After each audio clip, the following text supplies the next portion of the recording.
Channel sina tabiriba khwai pumnamakpu taramna oksabaga loinana ngasi sumau sagum mayamgi awa pathabada ngaihakta oirabasu mating pangjaba oina warem thaurem wakai kauba hum haiba waridugi full story puduna laksari warisi mayam pun hamuk taminarasi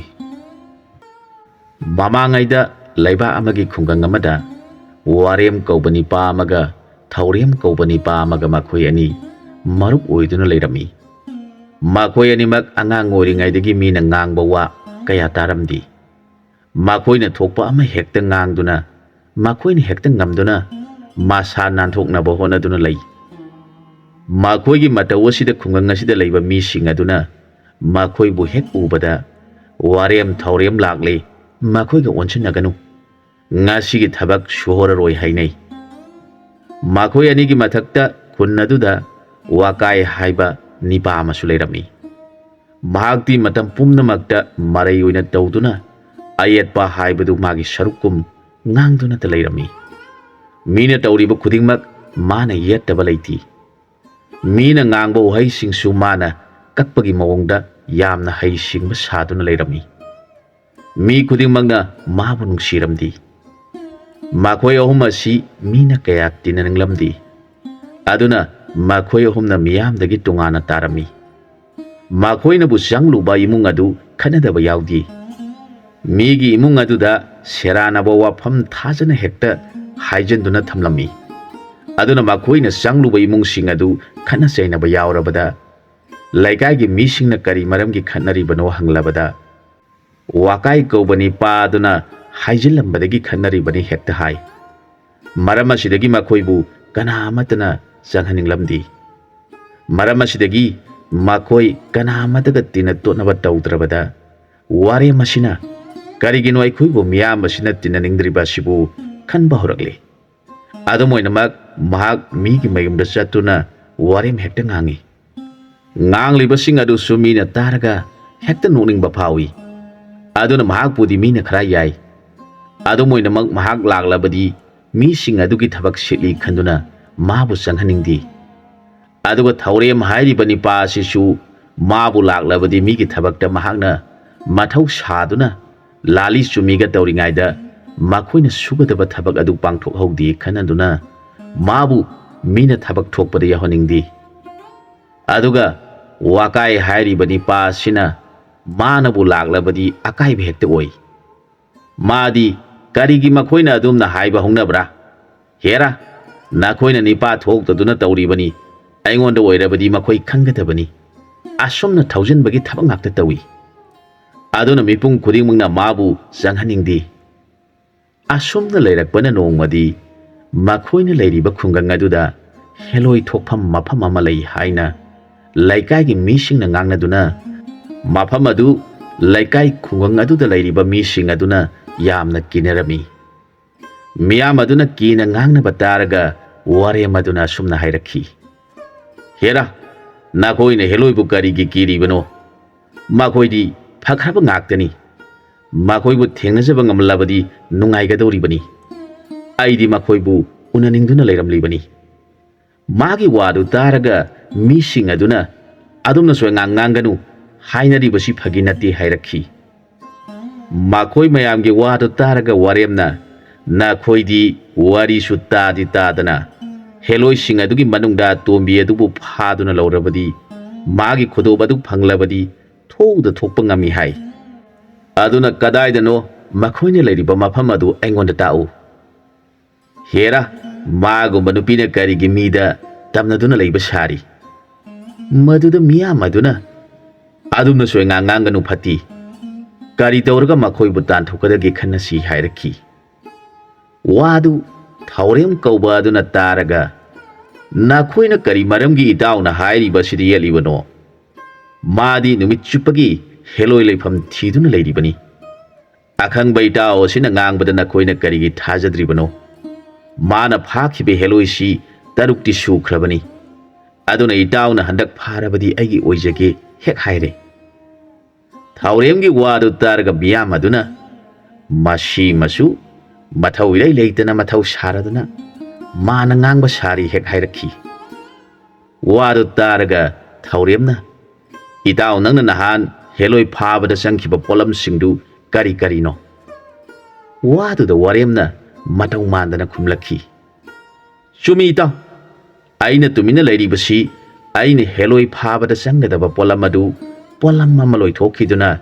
I hag Tona Pabangam Daduna tumina lady bani Maduda Taure Maduna Kari Polam Walabage Dakpiu Aikoi mayam Sangduna Pod adu Pangnaba Honasi Haraglabada Warem Maduna Mamangai Dau Singna Season Ramba Hidangni Kuimaladuna Nahan Makoi Taruk Haba to the Hidak Loitokre Aduda Aina Tona Pana Haibangam Daduna Tauribani Madubu Natrabadi Karisulai Trabinu Pimasa Heloyaduna Karibu Taugaduribano Maduda Taurem Kobani Paduna Kari Hidano Haidopuya Dabra Miyamasina Asukwana Ribashida Itauna Hidado Haidokuna Lariba Dubu Kayam Luba Hidano Haidopuya Dabra Heraki Maduda Waremna Haidopa Budia Dubu Kara Luba Aduda Pangloidra Tobani Heraki Taoina Karigi Pangloidaba Haidopa Yadaba Dubu Haiduna Itauna Heloi Page Hairibano Toklo Hek Heraki Mataugi Wado Targa Waremna Aina Haiba Sida Idao Magna Tajaba Pangbidrabanina Haidok Sharagi Mamangaida Sati Mai Taba Matam the Mainung the Gi Maigi Maisha Pangduna Shiva Kiduna Song Tolakpa Nupia Dubu Mi Mayam Sangduna Paraga Mainung Damu Haptuna Mai Takiba Nupia Dugi Masjid Kradang Idau Singaduna Lili Masha Mada Heloi Pana Bani Haiduna Tambirami Madunahan Heloi Taruk Paba Duda Loitok Kiduna Aina Haibadi Haidok Luraga Port Adulate Tabadagi Tumina Muladi Bani Hierarchy Magi Wadu Taraga Tauriamna Aduerabadi Kungangasida Lady Ba Mapuro Bashi Krabinu Piama Aikoi Mam Sangduna Paraga Mainunda Hunjinduna Mabu Lauraga Machet Amalaurasi Mahagama Bangbabu Miamgi Pandamadi Mangja Shinu Heg Hierarchy Miamdu Achumbo Roboy Kanduna Tumin Tumilainaki Wadu Taraga Wakayaduna Toklo Heloi Pabagi Miamabu Mainunda Langsinduna Hatkadra Heloigi Yaini Haidiba Kudoba Dusu Maibasina Sarot Marana Konba Kudob Adunabu Karikana Gani Haibage Haiduna Wakai Suduna Mayamadugi Kanari Badu Tuaikri Makoi Umna Nangari Itausha Makoina Haidiba Heloi Haiba Dubusumlam Gadra Makoina Kibaki Weranganida Amana Oida Heloina Butamna Haiba wa Sibu Amuta Tadri Heloidi Atumbidu Lobangam Labadi Nungayai Fanapali Hairibani Aduga Makoina Kiri Badu Karikino Makoisi Pangmandi Wakai Aduna Madugi Wadudi Irai Laibuani Aina Nakoyani Bu Kangal Luraga Tabak Oina Taushi Hairakani Haiduna Aina Tanduna Haiduk Tabagi Wani Hairaki Maduda Waremga Taurem Kobani Pani Duna Hayuni Mawong Saba Tabak Oirabadi Miyamasigi Mamangda Aikoi Humna Tauduna Heloi Bungami Haiba Matang Tokrabadi Miyamasina Aikoi Humna Ngang Basakpada Tazadribasi Swetan Tazagadoribani Maduda Wakaina Aikoi Ahumgi Manungda Mana Pazana Kiraga Heloi Shaduna Heloi Lay Haidiba Song Bandarak Aduda Lairasi Aduga Ani Amana Heloigi Machanja Adu Pairaga Amana Sumna Haigadabani Mapama Sida Lady by Heloi Nakoi Mapama Sida Lay Yadre Nakoi Lainaba Mapam Pirage Sachilao Aikoi Warem Taurem Wakai Kobai Koi Humna Nag Liba Kungangasida Nakoi Labayara Roy Tolo Karigumba Aikoi Humna Haiba Sida Nakoina Yadrabadi Nakoina Lady Mapamasi Maina Tumna Tadokani Aikoi Nakoina Tuptuna Lady Baduloina Kangbani Aduna Hana Nakoida Pazana Hairi Basini Aikoi Humna Pazana Hairi Basida Nakoshu Yao Nakogi Nachinjak Pirage Sachilao Haina Koktokadabani Maduda Lotuna Ladiba Heloi Shabi Aduna Tolaktuna Nakoyanigi Matung Induna Satkadabuni Aduga Kungi Matai Kara Labna Salaba Matamda Aikoi Hum Halaktuna Kungi Missinga Unasi Haina Haudok Labada Waremna Wapam Madudi Yamna Pare Ita Wakai Nahakna heloi saro aduga itau Thauremga aikhoi anina thaba adu pangthoklage. Yamna pharaba wafamni hainaduna makhoi ahumna khungangi praja singda hairakhi. Hayeng asi aikhoi ge khungangi yumthong sitna nangna ngamjaba araiba pot khara khaijinaduna puraktuna mafam asida numidang mamsilakpada thunglagadobani. Aikhoi ahumna heloi sing asi machinjak thaduna kautholaga lamna tanthokhragani. Madudi yengningba khungi kidaba mi kharasu yawgadabani. Makhoi ahumgi wadu taraga khungi mising aduna ibung ahumma lai khurumba haibadu budi yawjagi aduga heloi sing lamna puduna thindokani haiba adudi aikhoi yawjaroi. Nakhoi ahumna thokpa tawro. Maduda warem kauba aduna nakhoi se kiju kigan khre. Adu kigan ba nakhoi na su aikhoi ahumna ngang bawa su phattabani ka khanjaba sari. Yengu hayeng heloi aduna ningai tawrabadi aikhoi anina puduna pugadoribani. Wadu taraga praja sing aduna onthokpa wani. Makhoi na hairiba sibu afaba oigadoribra. Karigumba afaba oikrabadi phagani. Nataduna phattaba thoklabadi khungang ngasi awaba oiragani khanakhi. Adumoinamak akhangba kanasu leitabana makhoi mayamdu makhoi ahumna hairibadu tawba takhi. Nongalabada wakaina nupigi phajaba phi seladuna numita phatringaida makhoi ahum mafam aduda chatuna wakaigi mananganda santhi se athaba masu punchenduna asongba mafam aduda phamduna lehenkhre. Aduga Thaurem hairibani paduna wasa phajaba ma masi phajana hidoktuna semduna leiringaida khungi misingdu lagle. Makhoina puragliba potsing adu kadaida thamgadage hanglabada Thauremna mafam asida hapa yaba patrada punna haptuna thamu hairabada makhoi mayamna purpa potsingdu sangbai mangamuk oire. Madu waremna laton phajaba amada khara masing suna haptuna thamle. Mamsilakpa matam oiraktuna mising aduna kinaraktuna hainarakhi. Ibungo khoi nakhoi ahumna karamna tawgadoribano thabak adu tawba yadribra hanglaklabada waremna mayam pumnamak aikhoiga chatminasi haibra natraga aikhoi khakta thabak asi tawjau haibra hanglabada miyam aduna kibadagi ibungo khoi thabak asiti nakhoina ngamgani haikhibanina nakhoina phanaba pangtho aikhoi mayamdi maram su kari su khangdi aduna chatlagi. Maduda Thauremna mayam su lai khurumba asidadi yawbikho makhoibu thindokhiba haibadu kirabasu aikhoina phanaba tawjage hairabada miyam aduna hoine makhoina hairibasi sumi lai khurumbadi yawkisi hainaduna leiri. Phajana mamsilaklaba matam aduda warem kaubani paduna latonda habliba potsing adu asongba adugi manakta tharaga hairei. Hai mafam asida mibu kihan khanganduna leiriba lai nahak haujikti aikhoi nipa humna khangle aduna aikhoi humna nakhoi gi sinjak pirage tholau karigumba tholaktaba tholabadi aikhoi humbu warauba tawganu aikhoi bu phate haiganu aduna mafam asida nakhoi leiba yadre aikhoi na piriba sinjaga sishaba tholau haina hanna kaurabada Thaurem aduna hairakhi. Mafam asida tamnai haiba lai adubu ngasi aikhoi ahum lakani khangduna chathokhiba jala. Hera aikhoi na kaubadabu mana karigi haujik phawba tholaktribano khangani ngasi de aigi iti khangange. Maduda waremna hanna kaurabada wakai kaubani paduna heloi saduna phajana manada lairang phajaba amamam su theladuna phajakraba apaba phi ama iladuna asongba narak adudagi hek tholakpa aduda lairamliba mi pumnamakuna ure. Madu ubadagi makhoi kinaraduna makhut sing adu amaga painaduna tung khara handoknai. Matam aduda Thaurem kauba aduna makhuta pairiba wasagi sayaduna heloi saribi nupi adugi mananganda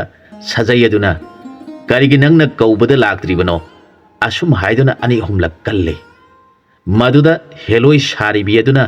maya sikshinduna ngangbagi mawong tawrakhi. Madu taraga miyam aduna kinaraduna nakhoina thokpa tawjahoro ꯑꯩꯈꯣꯏ ꯆꯠꯂꯦ ꯍꯥꯏꯔꯝꯂꯒ ꯆꯦꯟꯅꯈ꯭ꯔꯦ꯫ ꯃꯈꯣꯏ ꯃꯌꯥꯝꯅ ꯍꯥꯏꯅꯩ, ꯃꯈꯣꯏꯁꯤ ꯌꯥꯝꯅ ꯍꯩꯕ ꯃꯤ ꯉꯥꯛꯇꯅꯤ, ꯂꯥꯏ ꯑꯗꯨ ꯊꯣꯛꯂꯛꯄꯒ ꯀꯔꯤꯒꯤ ꯀꯧꯕꯗ ꯊꯣꯛꯂꯛꯇ꯭ꯔꯤꯕꯅꯣ ꯍꯥꯏꯗꯨꯅ ꯐꯨꯍꯧꯔꯦ꯫ ꯂꯥꯏ ꯑꯗꯨꯅ ꯁꯥꯎꯗꯨꯅ ꯀꯟꯅ ꯉꯪꯍꯧꯔꯦ, ꯀꯔꯝ ꯇꯧꯒꯗꯧꯔꯤꯕꯅꯣ ꯐꯔꯕꯗꯤ ꯐꯩ, ꯅꯠꯇꯗꯨꯅ ꯀꯔꯤꯒꯨꯝꯕ ꯂꯥꯏ ꯑꯗꯨꯅ ꯉꯝꯈꯤꯗꯨꯅ ꯑꯩꯈꯣꯏ ꯃꯌꯥꯝꯗ ꯇꯥꯏꯅꯕ ꯊꯣꯛꯂꯕꯗꯤ ꯀꯔꯝ ꯇꯧꯒꯅꯤ ꯍꯥꯏꯅ ꯉꯥꯡꯅꯗꯨꯅ ꯆꯦꯟꯅꯔꯤ꯫ ꯃꯇꯝ ꯑꯗꯨꯗ ꯋꯥꯔꯦꯝꯅ ꯂꯥꯛꯑꯣ ꯂꯥꯛꯑꯣ ꯍꯥꯏꯗꯨꯅ ꯊꯥꯎꯔꯦꯝꯅ ꯆꯠꯂꯨ ꯆꯠꯂꯨ ꯍꯥꯏꯔꯒ ꯃꯌꯥꯏꯗ ꯍꯦꯂꯣꯏ ꯁꯥꯔꯤꯕꯤ ꯑꯗꯨꯅ ꯆꯠꯂꯤꯕꯗꯨ ꯃꯈꯣꯏꯅ ꯄꯨꯔꯤꯕ ꯂꯥꯇꯣꯟꯗ ꯊꯥꯔꯤꯕ ꯄꯣꯠꯂꯝꯁꯤꯡꯒꯤ ꯃꯔꯛꯇ ꯌꯥꯎꯔꯤꯕ ꯎꯆꯥꯟꯒꯤ ꯃꯩꯔꯥ ꯑꯗꯨꯅ ꯑꯃꯨꯛ ꯑꯃꯨꯛ ꯉꯥꯜꯂꯛꯄ ꯃꯇꯝꯗ ꯆꯦꯟꯈ꯭ꯔꯤꯕ ꯃꯤꯁꯤꯡ ꯑꯗꯨꯅ ꯌꯦꯡꯂꯛꯄꯗ ꯃꯃꯤ ꯁꯥꯃꯤ ꯑꯣꯏꯅ ꯎꯏ꯫ ꯃꯈꯣꯏ ꯆꯦꯜꯂꯤꯕ ꯃꯌꯥꯝꯗꯨ ꯂꯝꯕꯤ ꯂꯝꯈꯥꯡꯗ ꯐꯝꯗꯨꯅ ꯌꯦꯡꯅꯗꯨꯅ ꯂꯩꯔꯦ꯫ ꯃꯈꯣꯏ ꯑꯅꯤꯅ ꯍꯦꯂꯣꯏ ꯑꯗꯨꯕꯨ ꯂꯥꯞꯅ ꯄꯨꯗꯨꯅ ꯄꯣꯠꯆꯩꯁꯤꯡ ꯑꯗꯨ ꯊꯥꯔꯒ ꯐꯝꯂꯒ ꯋꯥꯔꯦꯝꯅ ꯍꯥꯏꯔꯛꯈꯤ, ꯑꯩꯈꯣꯏꯗꯤ ꯀꯔꯤ ꯑꯃꯠꯇ ꯈꯪꯗꯦ, ꯑꯗꯨꯅ ꯑꯩꯈꯣꯏꯅ ꯇꯧꯔꯤꯕꯁꯤ ꯃꯐꯝ ꯑꯗꯨꯗ ꯇꯝꯅꯔꯤꯕꯗꯨ ꯐꯅꯕ ꯇꯧꯔꯤꯕꯅꯤ꯫ ꯃꯗꯨ ꯈꯪꯅ ꯂꯥꯏ ꯅꯈꯣꯏꯅ ꯇꯧꯈ꯭ꯔꯣ꯫ ꯑꯩꯈꯣꯏꯅ ꯍꯥꯏꯔꯤꯕꯁꯤ ꯇꯝꯅꯔꯤꯕ ꯅꯪꯅ ꯚꯥꯞ ꯇꯥꯗ꯭ꯔꯕꯗꯤ ꯇꯥꯗ꯭ꯔꯕ ꯍꯥꯏꯕꯗꯨꯅꯤ꯫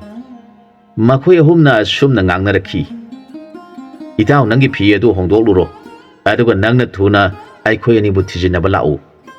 ꯅꯍꯥꯛ ꯅꯌꯨꯝꯗ ꯆꯠꯇꯨꯅ ꯐꯤꯁꯤꯡꯗꯨ ꯊꯅꯝꯃꯨ, ꯑꯗꯨꯒ ꯂꯩꯀꯥꯏꯒꯤ ꯃꯤꯁꯤꯡꯗ ꯑꯁꯨꯝꯅ ꯍꯥꯏꯒꯗꯕꯅꯤ, ꯑꯩꯗꯤ ꯌꯥꯝꯅ ꯋꯥꯈ꯭ꯔꯦ, ꯏꯇꯥꯎ ꯑꯅꯤꯗꯨꯅ ꯂꯥꯏ ꯊꯤꯟꯗꯣꯛꯈꯤꯕ ꯑꯗꯨ ꯂꯥꯏ ꯑꯗꯨꯒ ꯅꯤꯡꯉꯥꯏ ꯇꯧꯅꯗꯨꯅ ꯂꯥꯏꯗꯨ ꯈꯔ ꯐꯨꯕꯤꯈ꯭ꯔꯦ꯫ ꯑꯩꯗꯤ ꯃꯈꯣꯏ ꯑꯅꯤꯗꯨ ꯁꯣꯛꯇꯅꯕ ꯍꯥꯏꯗꯨꯅ ꯌꯨꯝꯗ ꯂꯥꯏꯅꯤꯡꯊꯧ ꯃꯃꯥꯡꯗ ꯈꯨꯔꯨꯝꯗꯨꯅ ꯂꯩꯔꯤꯕꯅꯤ꯫ ꯑꯗꯨꯅ ꯃꯈꯣꯏ ꯑꯅꯤꯅ ꯉꯝꯂꯝꯂꯒꯅꯤ ꯑꯩꯈꯣꯏ ꯃꯌꯥꯝ ꯆꯠꯇꯨꯅ ꯃꯈꯣꯏ ꯑꯅꯤꯕꯨ ꯑꯃꯨꯛꯇ ꯊꯤꯔꯨꯁꯤ ꯍꯥꯏꯗꯨꯅ ꯃꯈꯣꯏ ꯆꯦꯟꯈ꯭ꯔꯤꯕꯁꯤꯡ ꯑꯗꯨ ꯄꯨꯗꯨꯅ ꯂꯥꯛꯎ ꯍꯥꯏꯔꯦ꯫ ꯃꯗꯨꯗ ꯋꯥꯀꯥꯏ ꯑꯗꯨꯅ ꯀꯔꯤ ꯑꯃꯨꯛ ꯇꯧꯍꯟꯒꯗꯕ ꯂꯩꯔꯤꯕꯒꯦ, ꯃꯈꯣꯏꯕꯨ ꯄꯨꯔꯛꯎ ꯍꯥꯏꯔꯤꯕꯗꯨꯕꯨ ꯍꯥꯏꯔꯛꯈꯤ꯫ ꯃꯗꯨꯗ ꯊꯧꯔꯦꯝꯅ ꯃꯈꯣꯏꯕꯨ ꯇꯧꯍꯟꯒꯗꯕ ꯊꯕꯛ ꯌꯥꯝꯅ ꯂꯩꯔꯤ, ꯃꯈꯣꯏ ꯃꯌꯥꯝꯅ ꯄꯨꯔꯛꯄ ꯆꯦꯡ ꯍꯋꯥꯏ ꯊꯨꯝ ꯃꯣꯔꯣꯛ ꯁꯪꯕꯥꯏ ꯃꯉꯥ ꯂꯩꯍꯧꯔꯤꯕꯁꯤ ꯃꯈꯣꯏꯕꯨ ꯄꯨꯍꯜꯂꯒ ꯑꯩꯈꯣꯏꯒꯤ ꯌꯨꯝꯗ ꯊꯤꯜꯍꯟꯒꯗꯧꯔꯤꯕꯅꯤ꯫ ꯑꯩꯈꯣই ꯑꯍꯨꯝꯗꯤ ꯏꯇꯥꯎꯅ ꯂꯥꯏ ꯇꯥꯏꯅꯗꯨꯅ ꯏꯃꯨꯡꯗ ꯂꯩꯕꯗꯨ ꯌꯥꯝꯅ ꯋꯥꯈ꯭ꯔꯦ ꯍꯥꯏꯒꯗꯧꯕꯅꯤ, ꯏꯇꯥꯎ ꯋꯥꯔꯦꯝꯅ ꯂꯥꯏꯗꯨ ꯉꯝꯅꯕ ꯀꯧꯕꯗ ꯑꯋꯥꯕ ꯑꯣꯏꯈ꯭ꯔꯦ ꯍꯥꯏꯒꯗꯧꯕꯅꯤ, ꯑꯗꯨꯒ ꯑꯩꯅ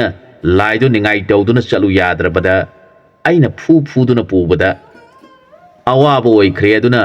ꯄꯣꯠꯁꯤꯡ ꯑꯁꯤ ꯈꯨꯟꯒꯤ ꯃꯤꯁꯤꯡꯅ ꯑꯩꯈꯣꯏ ꯑꯍꯨꯝꯒꯤ ꯌꯨꯝꯗ ꯊꯤꯟꯖꯤꯜꯂꯨ, ꯅꯠꯇ꯭ꯔꯕꯗꯤ ꯄꯣꯠꯁꯤꯡ ꯑꯁꯤ ꯂꯩꯍꯧꯏ ꯈꯪꯗꯨꯅ ꯍꯦꯂꯣꯏ ꯑꯗꯨ ꯑꯃꯨꯛ ꯍꯜꯂꯛꯄ ꯊꯣꯛꯂꯕꯗꯤ ꯑꯐꯕ ꯑꯣꯏꯔꯣꯏ ꯍꯥꯏꯒꯗꯧꯕꯅꯤ꯫ ꯋꯥꯐꯝ ꯑꯗꯨ ꯃꯈꯣꯏ ꯑꯍꯨꯝꯗꯨ ꯆꯨꯝꯃꯤ ꯍꯥꯏꯅꯔꯒ ꯈꯔꯁꯨ ꯋꯥꯖꯁꯅꯨ, ꯑꯁꯨꯛ ꯊꯤꯅ ꯀꯤꯒꯟꯕ ꯃꯈꯣꯏꯕꯨ ꯍꯥꯏꯅꯔꯒ ꯋꯥꯀꯥꯏꯅ ꯊꯨꯅ ꯃꯌꯨꯝꯗ ꯆꯠꯈꯤꯗꯨꯅ ꯅꯨꯄꯤꯒꯤ ꯐꯤꯁꯤꯡ ꯑꯗꯨ ꯍꯣꯡꯗꯣꯛꯂꯒ ꯃꯍꯥꯛ ꯂꯩꯀꯥꯏꯒꯤ ꯃꯤꯁꯤꯡ ꯊꯤꯕ ꯍꯧꯔꯛꯂꯦ꯫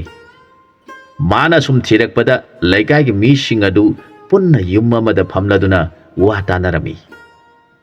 ꯉꯁꯤ ꯃꯈꯣꯏꯅ ꯂꯥꯏ ꯑꯗꯨꯕꯨ ꯐꯨꯗꯨꯅ ꯄꯨꯈ꯭ꯔꯤꯕ ꯑꯗꯨꯕꯨ ꯂꯥꯏ ꯑꯗꯨ ꯁꯥꯎꯔꯝꯂꯣꯏꯗ꯭ꯔꯥ? ꯀꯔꯤꯒꯨꯝꯕ ꯁꯥꯎꯔꯝꯗꯨꯅ ꯑꯩꯈꯣꯏ ꯄ꯭ꯔꯖꯥꯗ ꯇꯥꯏꯅꯔꯛꯂꯕꯗꯤ ꯀꯔꯝ ꯇꯧꯒꯅꯤ ꯍꯥꯏꯅ ꯋꯥꯅ ꯉꯥꯡꯅꯔꯛꯄꯗꯨ ꯇꯥꯔꯒ ꯈꯔ ꯑꯃꯅ, ꯍꯣꯏꯅꯦ, ꯃꯈꯣꯏꯅ ꯇꯧꯔꯤꯕꯁꯤ ꯆꯨꯝꯒꯗꯕ ꯃꯥꯟꯗꯦ, ꯅꯤꯡꯊꯤꯅ ꯍꯥꯏꯖꯕꯁꯨ ꯅꯠꯇꯦ, ꯅꯈꯣꯏ ꯀꯔꯤꯒꯤ ꯑꯩꯅ ꯀꯧꯕꯗ ꯂꯥꯛꯇ꯭ꯔꯤꯕꯅꯣ, ꯀꯔꯤꯒꯤ ꯅꯤꯡꯉꯥꯏ ꯇꯧꯔꯤꯕꯅꯣ ꯍꯥꯏꯕꯗꯨꯗ ꯑꯃꯅ ꯍꯦꯛꯇ ꯎꯁꯤꯠꯇꯦ ꯍꯥꯏꯗꯨꯅ ꯐꯨꯏ, ꯃꯁꯤꯒꯤ ꯂꯥꯏ ꯃꯈꯨꯔꯨꯝ ꯑꯁꯤꯗꯤ ꯆꯨꯝꯒꯗꯕ ꯃꯥꯟꯗꯦ ꯍꯥꯏꯔꯛꯈꯤ꯫ ꯃꯌꯥꯝ ꯑꯗꯨꯅ ꯍꯣꯏꯅꯦ ꯍꯣꯏꯅꯦ, ꯂꯥꯏ ꯈꯨꯔꯨꯝꯕ ꯍꯥꯏꯕꯁꯤꯗꯤ ꯍꯥꯏꯖꯒꯗꯕꯅꯤ, ꯃꯗꯨꯗꯤ ꯅꯠꯇꯅ ꯀꯔꯤꯒꯤ ꯃꯤꯗ ꯇꯝꯅꯔꯤꯕꯅꯣ ꯍꯥꯏꯗꯨꯅ ꯐꯨꯕ ꯑꯗꯨꯗꯤ ꯂꯥꯏꯗꯨ ꯁꯥꯎꯔꯝꯒꯅꯤ꯫ ꯑꯁꯨꯝꯅ ꯉꯥꯡꯅꯕꯗꯨꯗ ꯃꯌꯥꯝ ꯑꯗꯨꯒꯤ ꯃꯔꯛꯇ ꯃꯌꯥꯡ ꯀꯪꯕ ꯑꯁꯣꯟꯕ ꯅꯤꯄꯥ ꯑꯃ ꯌꯥꯎꯔꯤꯕ ꯑꯗꯨꯅ, ꯀꯔꯤꯅꯣ ꯃꯌꯥꯝꯅ ꯉꯥꯡꯅꯔꯤꯕ ꯑꯁꯤꯕꯨ? ꯃꯈꯣꯏꯅ ꯇꯧꯔꯤꯕꯗꯨ ꯑꯩꯈꯣꯏ ꯃꯌꯥꯝꯅ ꯉꯝꯕ꯭ꯔꯥ? ꯐꯨꯒꯦꯔꯥ ꯐꯨꯔꯣꯏꯔꯥ, ꯃꯈꯣꯏꯅ ꯉꯝꯗꯨꯅ ꯂꯥꯏ ꯑꯗꯨꯕꯨ ꯐꯨꯔꯤꯕꯅꯤ꯫ ꯂꯥꯏ ꯑꯗꯨ ꯁꯥꯎꯕꯗꯤ ꯂꯥꯏꯔꯗꯨꯅ ꯀꯤꯕꯅ ꯂꯣꯏꯔꯝꯂꯒꯅꯤ, ꯍꯌꯦꯡ ꯃꯈꯩ ꯇꯝꯅꯔꯕꯁꯨ ꯃꯈꯣꯏ ꯑꯍꯨꯝꯒꯤ ꯃꯤꯡ ꯍꯦꯛꯇ ꯍꯥꯏꯌꯨ, ꯂꯥꯏꯗꯨ ꯀꯤꯗꯨꯅ ꯆꯦꯟꯈ꯭ꯔꯒꯗꯕꯅꯤ ꯍꯦꯛ ꯍꯥꯏꯔꯛꯈꯤ꯫ ꯃꯥꯒꯤ ꯋꯥꯗꯨ ꯇꯥꯕꯗ ꯉꯥꯡꯅꯔꯝꯂꯤꯕ ꯃꯌꯥꯝ ꯑꯗꯨꯅ ꯆꯨꯝꯃꯤ ꯆꯨꯝꯃꯤ ꯍꯦꯛ ꯍꯥꯏꯅꯔꯦ꯫ ꯃꯇꯝ ꯑꯁꯤꯗ ꯋꯥꯀꯥꯏꯗꯨ ꯍꯣꯕꯦ ꯍꯣꯕꯦ ꯍꯦꯛ ꯆꯪꯂꯛꯈꯤ꯫ ꯃꯥꯕꯨ ꯎꯕꯗ ꯃꯤꯌꯥꯝꯗꯨ ꯁ꯭ꯋꯥꯏ ꯂꯥꯎꯏ꯫ ꯃꯌꯥꯝ ꯑꯗꯨꯅ ꯏꯕꯨꯡꯉꯣ ꯋꯥꯀꯥꯏ, ꯅꯪꯗꯤ ꯉꯁꯥꯏ ꯎꯗꯦ, ꯅꯪꯅ ꯀꯔꯤ ꯇꯧꯗꯨꯅ ꯂꯩꯍꯧꯔꯤꯕꯅꯣ ꯍꯪꯂꯛꯈꯤ꯫ ꯋꯥꯀꯥꯏꯅ ꯃꯌꯥꯝ ꯄꯨꯝꯅꯃꯛ ꯏꯇꯥꯎ ꯑꯅꯤꯗꯨꯅ ꯑꯩꯕꯨ ꯌꯨꯝꯗ ꯂꯩꯍꯧꯗꯨꯅ ꯂꯥꯏꯅꯤꯡꯊꯧꯗ ꯇꯥꯏꯅꯔꯒ ꯃꯈꯣꯏ ꯑꯅꯤꯅ ꯍꯦꯂꯣꯏ ꯑꯗꯨꯕꯨ ꯀꯧꯕꯗ ꯍꯦꯛ ꯊꯨꯅ ꯂꯥꯛꯇ꯭ꯔꯕꯗꯤ, ꯑꯃꯗꯤ ꯃꯈꯣꯏ ꯑꯅꯤꯒ ꯍꯦꯂꯣꯏꯒ ꯊꯦꯡꯅꯕꯗ सोक्तनब होनदुना लेरुबनी हौजिक्ति इताव अनिगा हेलोइगा थेंगनबदा मखोय यामना वारमलगनी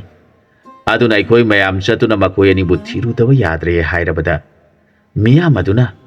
इबुंगो वाकाय नहाकी मरुब अनिदु खरा वारमगदुबो माली अमना करी करीनो पंगसोंद सोली अदुगा अमना करीगी लम हेलिबनो हायदुना पंगफुद फुदुना तमनरिब लाय अदुबु फुदुना पुखी मखोय अनिदुना तौरिबदु चुम्ब्रा तमनबी लाइसिंग अदुना सावरम लोइद्रा हायना हंगलमी मदुदा वाकायना इयाम्बसिंग अदुननी आइना मखोय अनिदु तमना फमदुदा अबु करी तौरिबगे हायदुना येंगलुसी नत्रबदि अखोय मयामना मखोयबु नुंसिबिदे हायदुना मखोयना खनखिबा याय मखोयबु सावनगुमसी मखोयदि लाई फाबा ngamlaba mi ngaktani aduna मखोयना सावखिबा हायबसी अफबा ओइरोय मखोयना हौजिक तौरिबसी सीबा चंगबा खंगदना मियामगी दमक्ता होनरिबनी अदुगा मखोय अनिगा अखोय मयामगा उनरगा फाबक्तु करम तौखिबगे हायबदु मखोय अनिदगी हंगलगा खंगमिनासी हायरखी वाकायगी वादु तारगा मियाम अदुना चुमी चुमी अखोय पुमनमक युमदा संगनबा याद्री मखोय अनिगा उनदुना करी तौगदबा लेरिबगे हायबदु खंगलुरसी असुम हायदुना मखोय मयाम मखुत्ता मैरा पाइनदुना हेलोय थोकफम मदुदा लाक्ले मखोय मयामना मफम मदुदा लाको उबदा वारेम थौरेम अनिदु मखोयगी मनाक्ता चंगसिलक्तुना अकीबा वरी साबा होरकले थौरेमना मयाम यंगलदुना हायरखी तिलिबा याम्बा इनावसिंग पुमनमक ताबियु मफम असिदा लेरंबा लाय अदुबुदी इताउना काउथोक्तुना चसी हायबदा माना निंगाई तौरबदा आइना साउदुना माबुसु खरा थीना फुबिख्रे मदुदा माना हायरमी नाखोय अहुमना ngamदुना अखोयबु थीना तौबीरे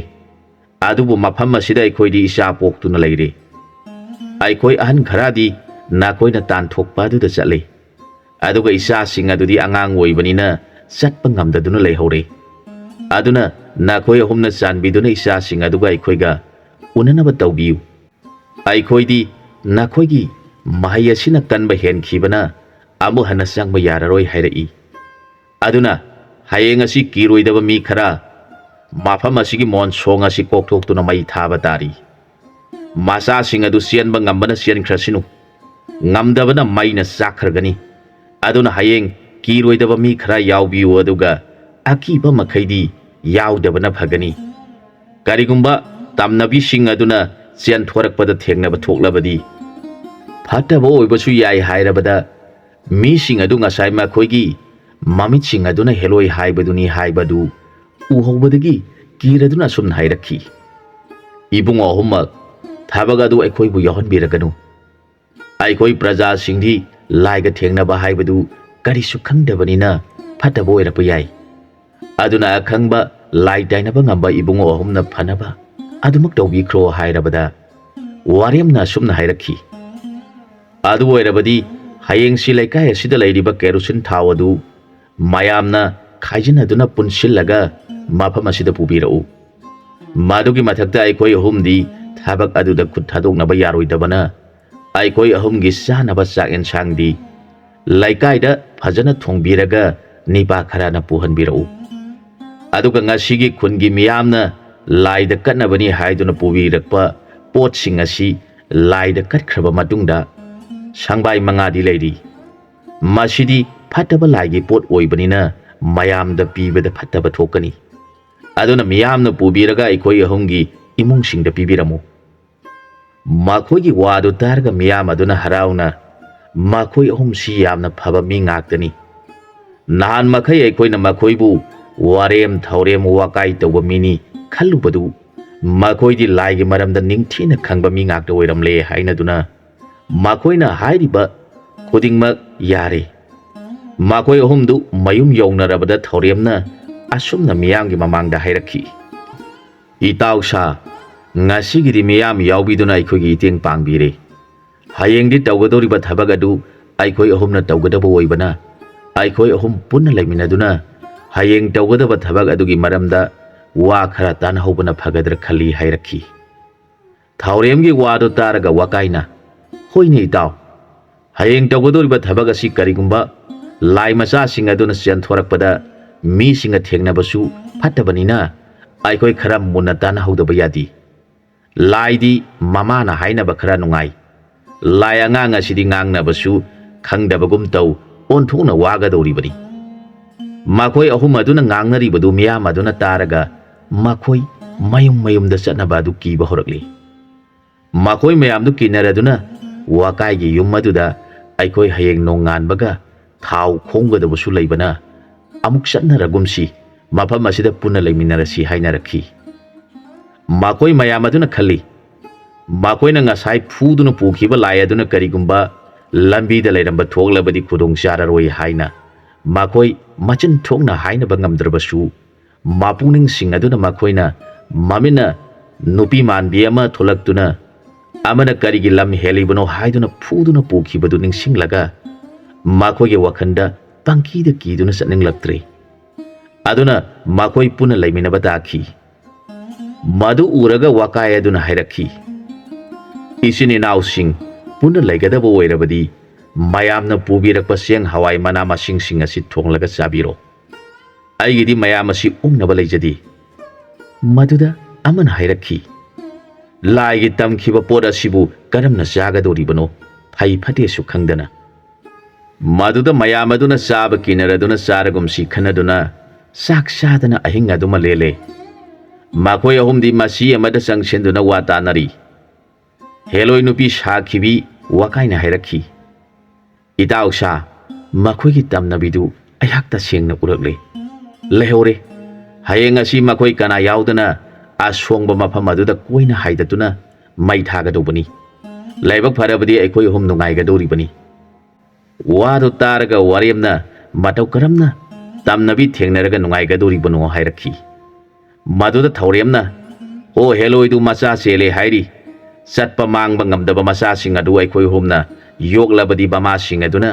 माचा पियु सना लोपा पिगे हाइगदोरिबनी हेक हाइरे थौरेमगी वादो तारगा वाकायना इताउसा तमनरिबदु हेलोय नति आइबु नखोय अनिना हेलोय सादुना लयु हाइबदुदा आइने हेलोयगी फिजत सेतुना आसोंबा मोनसोंग अदुदा लैरिंगाय अदुदा तमनबिदु लागले तमनरिबदु अनिसुई अमदि उबदाय हाकी रुरबनी नखोय अनिबु कौशिलगे खलुरबनी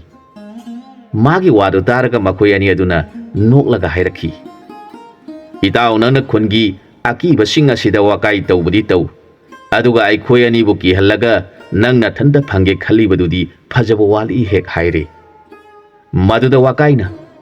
कारिनो इताउ अनिना हाइरिबो वाफम अदुबु आइना तंबल ओइद्रिंगायदा हाना सावरगलिबासिबु मधुदा मताउ अनिदुना तमलो तमलो नंगे तमनबिदुना करम तौरई हाइरिबनो इताउना साबा हेलोय अदुना हेना फजखरे मखोय हेलोय ओइबा तोकलगे इताउ अदुम ओइरो हाइरकपरा हेक हाइरे मधुदा वाकाय अदुना ओंथोकपनिदा आइना तमद्रिंगायदा नखोय अनिना हाना खंजिनबिरे असुम तौबनी आइना तुमिना फमदुना लैरिंगायदा लाइपुंग खरौ अचौबा सांगबदि खुनिंगमुक्ता सांगी महाग आइना संगसिनबा मतम अदुदा तुमदुना लैबा जानी आइना फमदुना लोना लैरिंगायदा महाग मिकअप थोलकपनी माके मासादु आइखोगी खुबोम सासिमुक चावगनी अदुगा सांगबना आइगी खुनिंगमुक्ता सांगनी माना आइना लैरिबदु हेक उबगा खंगलदुना मया काथोक्तुना पाइबगी मओंगदा पाइदुना चटख्री मागी काथोगलिबा मया मनुंगदा मंगाल लैबा अरनबा पोट अमा लैबा उई मधु उबदा आइना खल्ली मफम असिदा तमनरिबा सिदि हेलोय नति लंपुबा लाइपुंग खरौनी अदुना आइना खंगलकपदगी थोइना अकीबा लैतना लैरबदा ngaihak leiraga laikhun amada lamui masa khongbagi makol taraki adudagi lamui ama mafam ikhang khangaudana laklaga laikhun aduda changkhre karigumba aikoina lamui adugi makon adu tanbada karigumba sana lupa leiramba thoklabadi aikoi hom nungairoidra aduna aina khungi mi yahoningdaduna makoi wakai suduna kihalibani maduda makoi ani duna itauna hairibadu हेलोय ओइरे फारे लाइपुंग खरौ ओइरे फारे लमहुई ओइरे फारे हायेंग असि आसोंग बनरक अदु कोकथोक्तुना मै थादोकलगा खंगनी हेलोय मचा फंगले इतावगी ओहेनगनी लमुई मचा ओइरे इतावगी ओहेनगनी sana lupa oiram le khoi hum yena gani hek hairi nongala duna makhoi hum makuta thang paina duna mafam adu tamna lakle makhoi hum na asongba mafam adu koina thang pai duna mairam lore aduga khungi purakliba thau sing adu ningthina sai duna mafam adu mai thadok duna kokthokpa horokle maduda ngarang makhoina langluba aduda laipung kharaw adudi mafam adudagi sathokre aduga lamui adudi makon aduda masa sing sianba ngamba singa kunduna leiba jani makhoina hauriba pambi sing pomna ma kokthokpa horokpa matam aduda lamui gi makon oiriba surung adu thengnari makhoi humna yokpak pai duna tanba horokle matam aduda lamui mapi masa ani aduna karino torokliba sibu sel haudrabadi aikoi siragani khanaduna sienga tawbugi tanja yengduna laikhri lamui bama aduna isa sa ima hana sienba horage makhoina imara tanaringai dana khoyani su tanja yengduna sel u sinaram laga lamui mamadu surungdagi sen thokre maduda makhoi humna itao hello isian khre tanaro haiduna tanba horage amana itao masigi hello asidi makhong yangi amana mu makhong yangba sinabu tanau hairibani makhoi ahum sangduna lauduna tanaribadu kunadugi mi khara lamna makhoina tawribadu yengduna lairibasing aduna makhoi ahumna tanaribasi makhoina mai thaduna mafam asi kokthoklubana heloi tholaktuna tanabu oiba tare mafam asi yauna sangsilakpa thoklabadi aikoi natai chararoi hainaraga kina khuntamna sianakhre makhoi khara selakpa ubada khungi mi sing aduna kari tawre hanglabada makhoina tammi mafam adu makhoi ahumna mai loina thadoklabada heloi sing adu laifam laitaduna sen thorakpada makhoi ahumna pharo halo haiduna tanahori aikoi kiduna senaraglibani hek hairabada khungi mi sing aduna karigi yengluribano makhoi ahum adudi laibu ngamba ngaktani makhoi gi matau tamge khakhaluganu hainaduna sangluba yengluba sing aduna siramgani da sonaduna laiki asomdana makhoi ahum aduna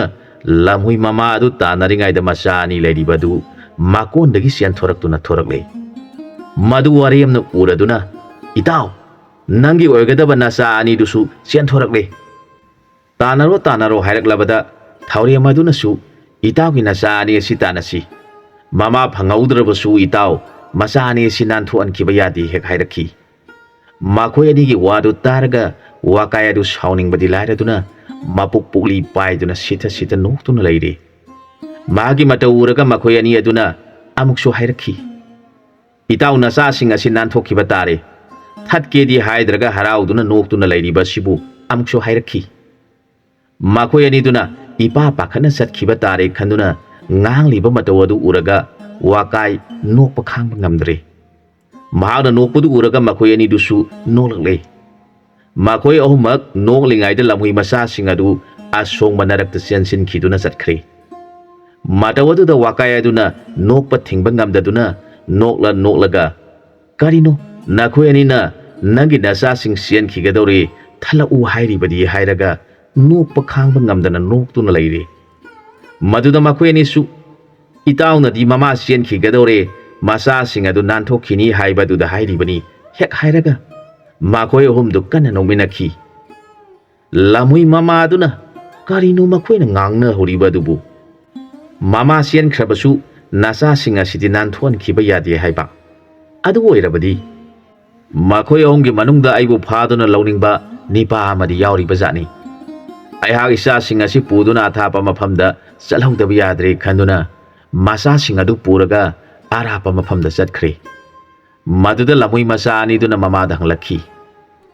ima nipa ani duna nipa maduda nasa singa sin nanthon khibayadi mama su nanthokhi masa su nanthokhi batara badi itaugi napuning nungairaroi hauri badubu aikhoi ga nipa duga kari thukna bage mama dang lakhi lamui mama duna ibungo taibang mioi ba makhoi ga aikhoi ga bu kari thuknai haibage makhoi ahum adu laipak na ngangnariba amana warem kawi amana thaurem kawi mari thongnabra haina nakhoi na hanglibani pa aduna wakai kawi Makhoi ahumbu punkrabadi makhoina thokpa ngangningba ngangduna mi pumnamak sumalibani. Maduda machaduna amuk mamada hanglakhi. Ima aikhoigi ikonda lehoriba potsing adudi karam tawgani. Aikhoisu mafam aduda amuk hanjanba yararoi karam tawgani. Mama aduna isa sa nakhoi karisu waruganu.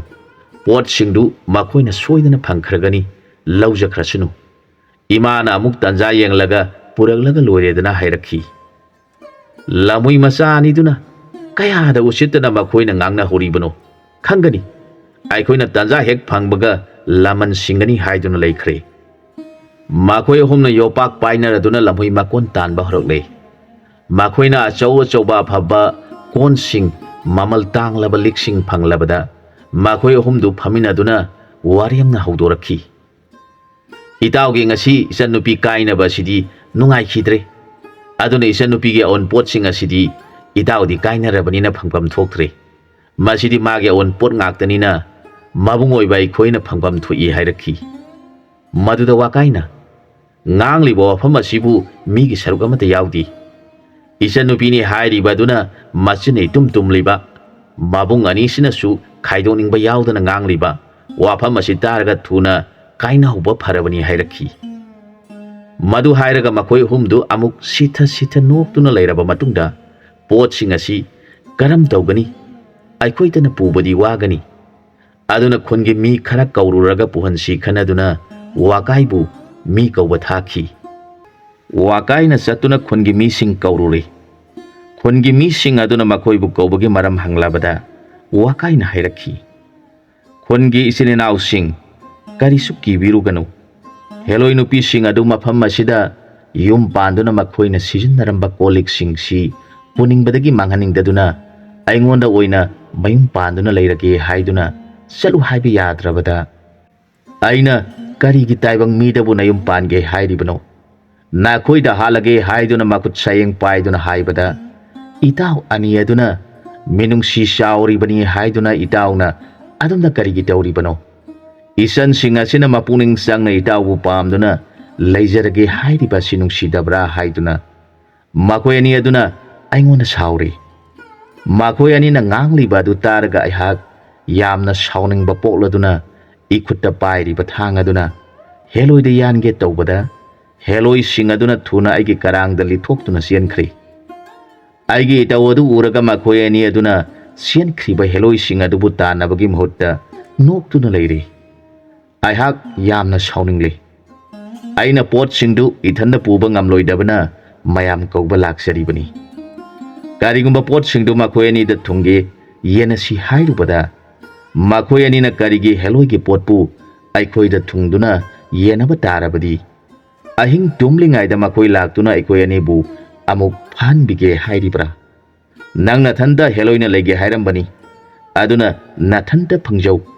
Aikhoi ani di pot sing adu laujaba kijai haiduna puminasi yabidre. Aihak makhoi ani da khara warawi haina paudu marik chumna tamle. Maduda ngasai lamna yengduna lairuba makhoi ni pa khara aduna iyamba nakhoi ahumna ngasai faro halo haiduna tana hubadu heloi ngaktara hek hanglakhi. Maduda wakai kaubani pa aduna aikhoina tanabadu nakhoi di kadaida uriba. Maduda yengluba sing aduna aikhoina tada khoina tawriba maung adu kinaduna lamna yengduna leibani. Tada ani aduna karigeno pangnokta noktuna leiribadubu tadadi phau halo haibagi khonjal chutai yamna sauningbagi maung sumali. Aduga tada ani aduna karisu thausadana noktuna leitholiba aduna karam tawribano hek hangle. Wadu taraga wakaina hairakhi. Inausa makhoi ani aduna tawriba adubu chumra nakhoi su khanduni yengu. Ainadi heloi mama adu mafi paiduna leikhun adudagi singthokle.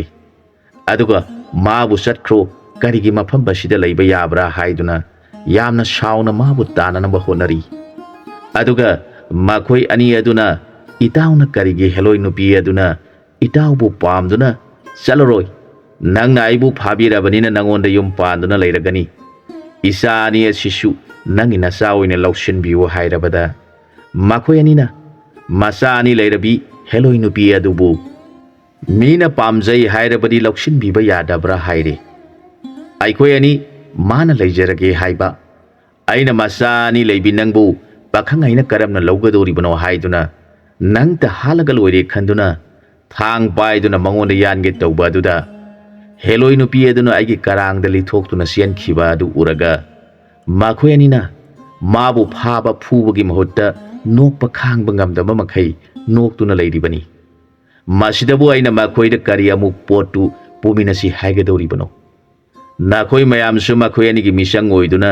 आइगे पोटसिंगदु पुबा यावररोय हायरिब्रा अदु ओइरबदी आइसु पोटसिंगदु लौसिनदना थमलगा अमुक हेलोय सिंग लाक्तुना मफम अदुदा लैजरगनी अदुम तौरबदी लांबी असि मी सत्पा याररोय हेलोयना सावबदगी Nipah अफबा फादुना मापुरोयबा ओइनबा थमख्रगनी मधु आइना थोअनिंगदुना तौबनी हेक हायरखी मागी वादु तारगा मियाम अदुना S आइखोयना पोटु होनबदा आइखोय माखोयना सावरोयद्रा हंगलखी Madhuda वाकायना pot सिंगदु नखोयना लौबसु नतना करिगी आइगी युमदा थिनबबु मखोयना नखोयदा सावगदोरिबनो pot लौरिबा आइंगोंददनी मखोयना सावगदोरिबसी Madhuda मयाम अदुना अदु ओइरबदी तादगी इतैमना थमलंबा पोटु आइखोय मयाम संगदुना होलगा लोइरेदना करिगी मखोय अनिना पुमिनसी याद्रबसु आइखोय मयामना होनगनी हायदुना यारबादुदा वाकायना अदु ओइरबदी नाखोय मयामना बोरा खरा पुबिरउ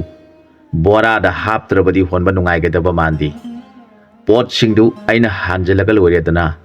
अदुगा नाखोय मयामना मदुबु पुबिरगा आइगी युमदा थंबिरमलगा लोइरे नाखोय माखोय अनिदा पोटु पुमिनसी का हायरुगनु माखोयदी लौजबा कीजै हायरिबनी हेक हायरे मधुदा खुनगी मीसिंग अदुना कीना कीना बोरा पाइनदुना लमहुइगी माकोंदगी पोट होनबा लाखी वाकायना मखोय अनिदा हाना वरिदु तमखिबना मखोय अनि अदु पोट होनबा लालिबा मीसिंग अदुदा येंगदुना सुमना हायरखी इसिनी नाउसा नाखोयना पुरिबा पोटसिंग अदु आइखोय अनिगी युमदा काक पुसिनबिरकनु पोटसिंग अदुदी इता वाकायगिनी मागी युमदा थंबिरमु आइखोयदी पोटसिंग अदु लौजबा ngamjaroy मधुदा माखोय मयाम अदुना करी मरमगिनो तादा अनिना पोट लौरोय हायरिबा सिबो हंगलबदा वारेमना हायरखी हो पोट सिंगदु मसा अनि लेरबी हेलोय नुपीगिनी हेलोय अदुना मागे पोट सिंग असि पाम्बिरबदी माबु लौबीदुना मसा अनि अदुबुसु मागे मसा ओइदुना नुंगाइना करी सुदुना लैबिरो हायना इताव असिदा हायजरबदा इताव असिना करिगी नसा अनि लैरबी नंगना पाखंग आइगोंदा लैगे का हायबा सारी हायदुना माना पाइरिबा थांग अदुना मंगोंदा यानगे तौबदा हेलोय अदुना माक्रांगदली थोक्तुना सेनखिबदगी आइखोय अनिना माखोय सावनबदु येंगदुना लैथोई खामबसु तौदी माबु फाबसु याउदी हायदुना माना सावरिंगाय तंजादुदा हेलोय मसा अनि अदुसु लाइखुन असिदगी लिथोरक्तुना माबु इंथुरमलगा नरक असिदा सेनसेनख्रे तांजादुदा आइखोय अनिसु मामा अदुना इताउदा पामबदगी लैगे हायरबसु इताउना पखंग ओइबदगी पामददुना याद्रबदा मसा अनि अदुना सावदुना मापा ओइगदोरिबा असिदा इंथुरगा सेनखिबदुदा आइखोय अनिना सावदुना थांग पाइनदुना मसा अनि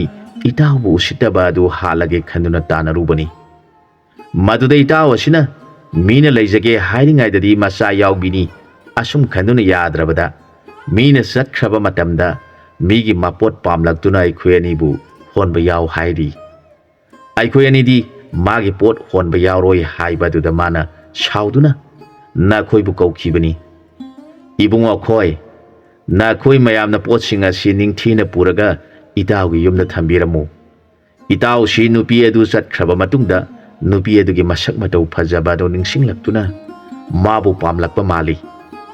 मागी मतौ अदु उरगा आइखोय अनिदी नोकपदा हंगतपा ngamkhidre मापाबु इंथुरमलगा सत्ख्रिबा अनि अदुसु नुपी माली अदुना नखोय पाखंग सिंगना हेलोय पामबा यावरबदी बोरा मनुंग अदुदा लेक खुजी यावरिबा सिंग अदु नखोयना लौसिल हौरबदी हेलोय लैसाबी अनि दु लौबा यागनी नखोय लौसिल हौबा मी अदुगा heloi lei sabising adu lauraga makhoi ga leiminaduna tenthrongnna watin sabi saraga santhina chak saduna chaminaduna nungaina paminaba yagani maduna nakhoi heloi pamlabadi idaugi pugadoriba potsing asigi maraktagi lik khuji yauribadu amatang lousinduna thamhau adu oirabadi horen numidang soidana makhoi laktuna thamhauribani pa adubu lauba lakani maduda makhoi mayamdo pot launingbagi wakak amata leikhidri wakaina bora machin punsiduna thamliba sing adu yengluba tawdana bora sing adu thonganaduna puraga satkhiduna wakaigi yumda thamlaga thuna mayumda chatnaraga masa sing adu iruja thongnaduna leikhi khungi mi sing aduna makhoi homna tawriba thabak adu yamna kinakhi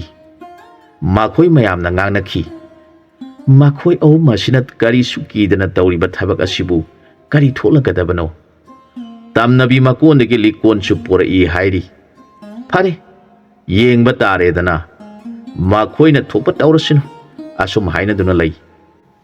maduda nipa amana hairakhi hera aikhoina makhoigi maramda pangangangnari makhoina tawriba thabak adu aikhoi kana amata ngambanati makhoi ahumgi mapandagi hojikti tamnabi makon thugaiduna aikhoi kiba pharedana magi wadu mayam aduna taraga hoine hoine makhoi ahum asi aikhoi mayamnadi angawbani khanaduna amana warem kobire amana thaurem kobire aduga amana wakai kauduna makhoi lakpa ubada thabak sitkani khanaduna aikhoi pumnamak makhoi dagi thaidoknaba honaduna leirambadu haujikti makhoina nganglamba sing adu asoiba mate oiramdre makhoina tawrakliba sing asi laibaki afaba ngakte oire aduna aikhoi su makhoina haiba pumnamak achumba ngaktani khangadabani hainai mi amana adumna ngangba aduda pumnamak sumi sumi makhoina nganglam saklamba pumnamak aikhoi warem thorem wakaini khaluriba pumnamak aranbo oiramle hainaduna numit adudagi makhoi bu afaba mi ngaktani khanakhi asumna makhoi ahumbu akhangba afaba mini ngangnakibana laibak adugi konung yauna pawo sitanakhi laiba adugi konungda khungang amadagi wakat ama laklami khunnaduda tamnabi leiba mafam amada tamnaduna mi amata chanaba ngamdaba mafam ama leirabada ningthau konungda madubu phanbinaba wakat laklami praja sing aduna ining thoibungo aikhoige khunnadugi mioi kana amata mafam adu nanthoktuna thabak chanaba ngamnadri ayung nungthin numidang naidana angang nupi ama ani chatpada mafam adu yobada mafam khangdana tamnaduna awaba oinari ining thona konungdagi akhang hai maiba maibi thabiduna madubu khara phanbidrabadi karam tawgani hangacharakhi praja singge wakat adu taraga ningthawaduna akhangba haiba pumnamak thaduna honabada kanaba phangdrabada ningthaugi pungning adu yamna warami ningthauna khungang da mi thadokduna tamnabi tainaba ngamba mi thiraklabada makhoi ahumna leiriba khungang adu yaurakle ningthau manai singna tamnabi phanba ngamba khangba maiba hanglaklabada khungi mi sing aduna hairakhi kayam kana tamnaribano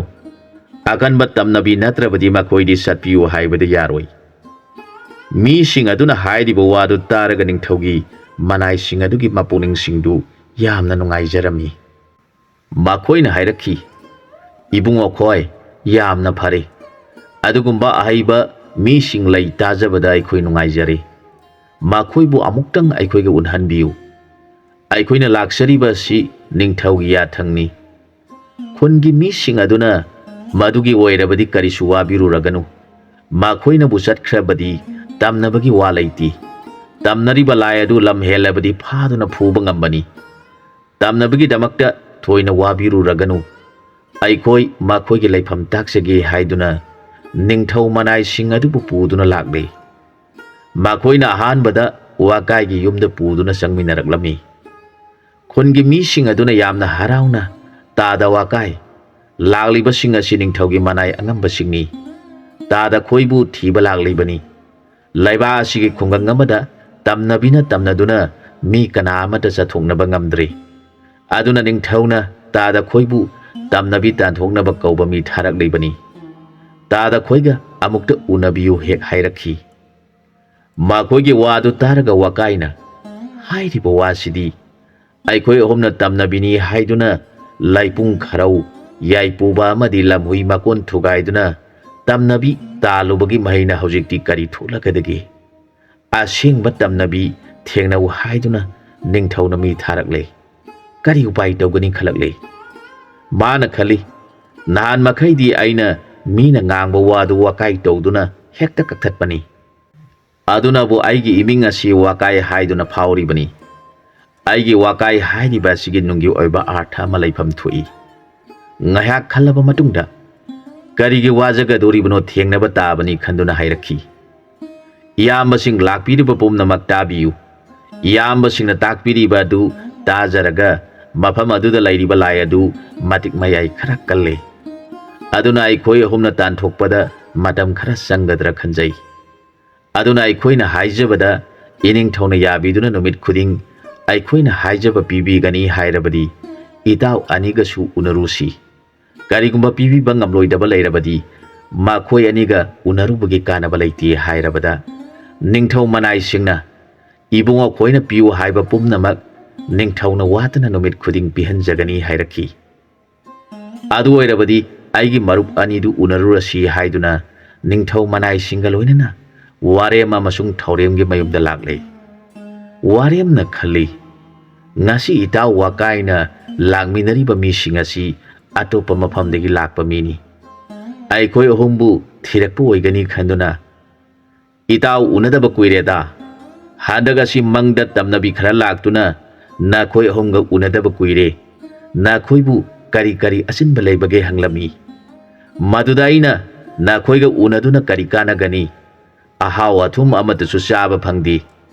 nakhoigini haiduna mina pirakpa pot adudi hairam lairam kabok na san taret haibi mana singju aduna puk thanba yaba sunatana hairaga makhoi aduga tatna khanarami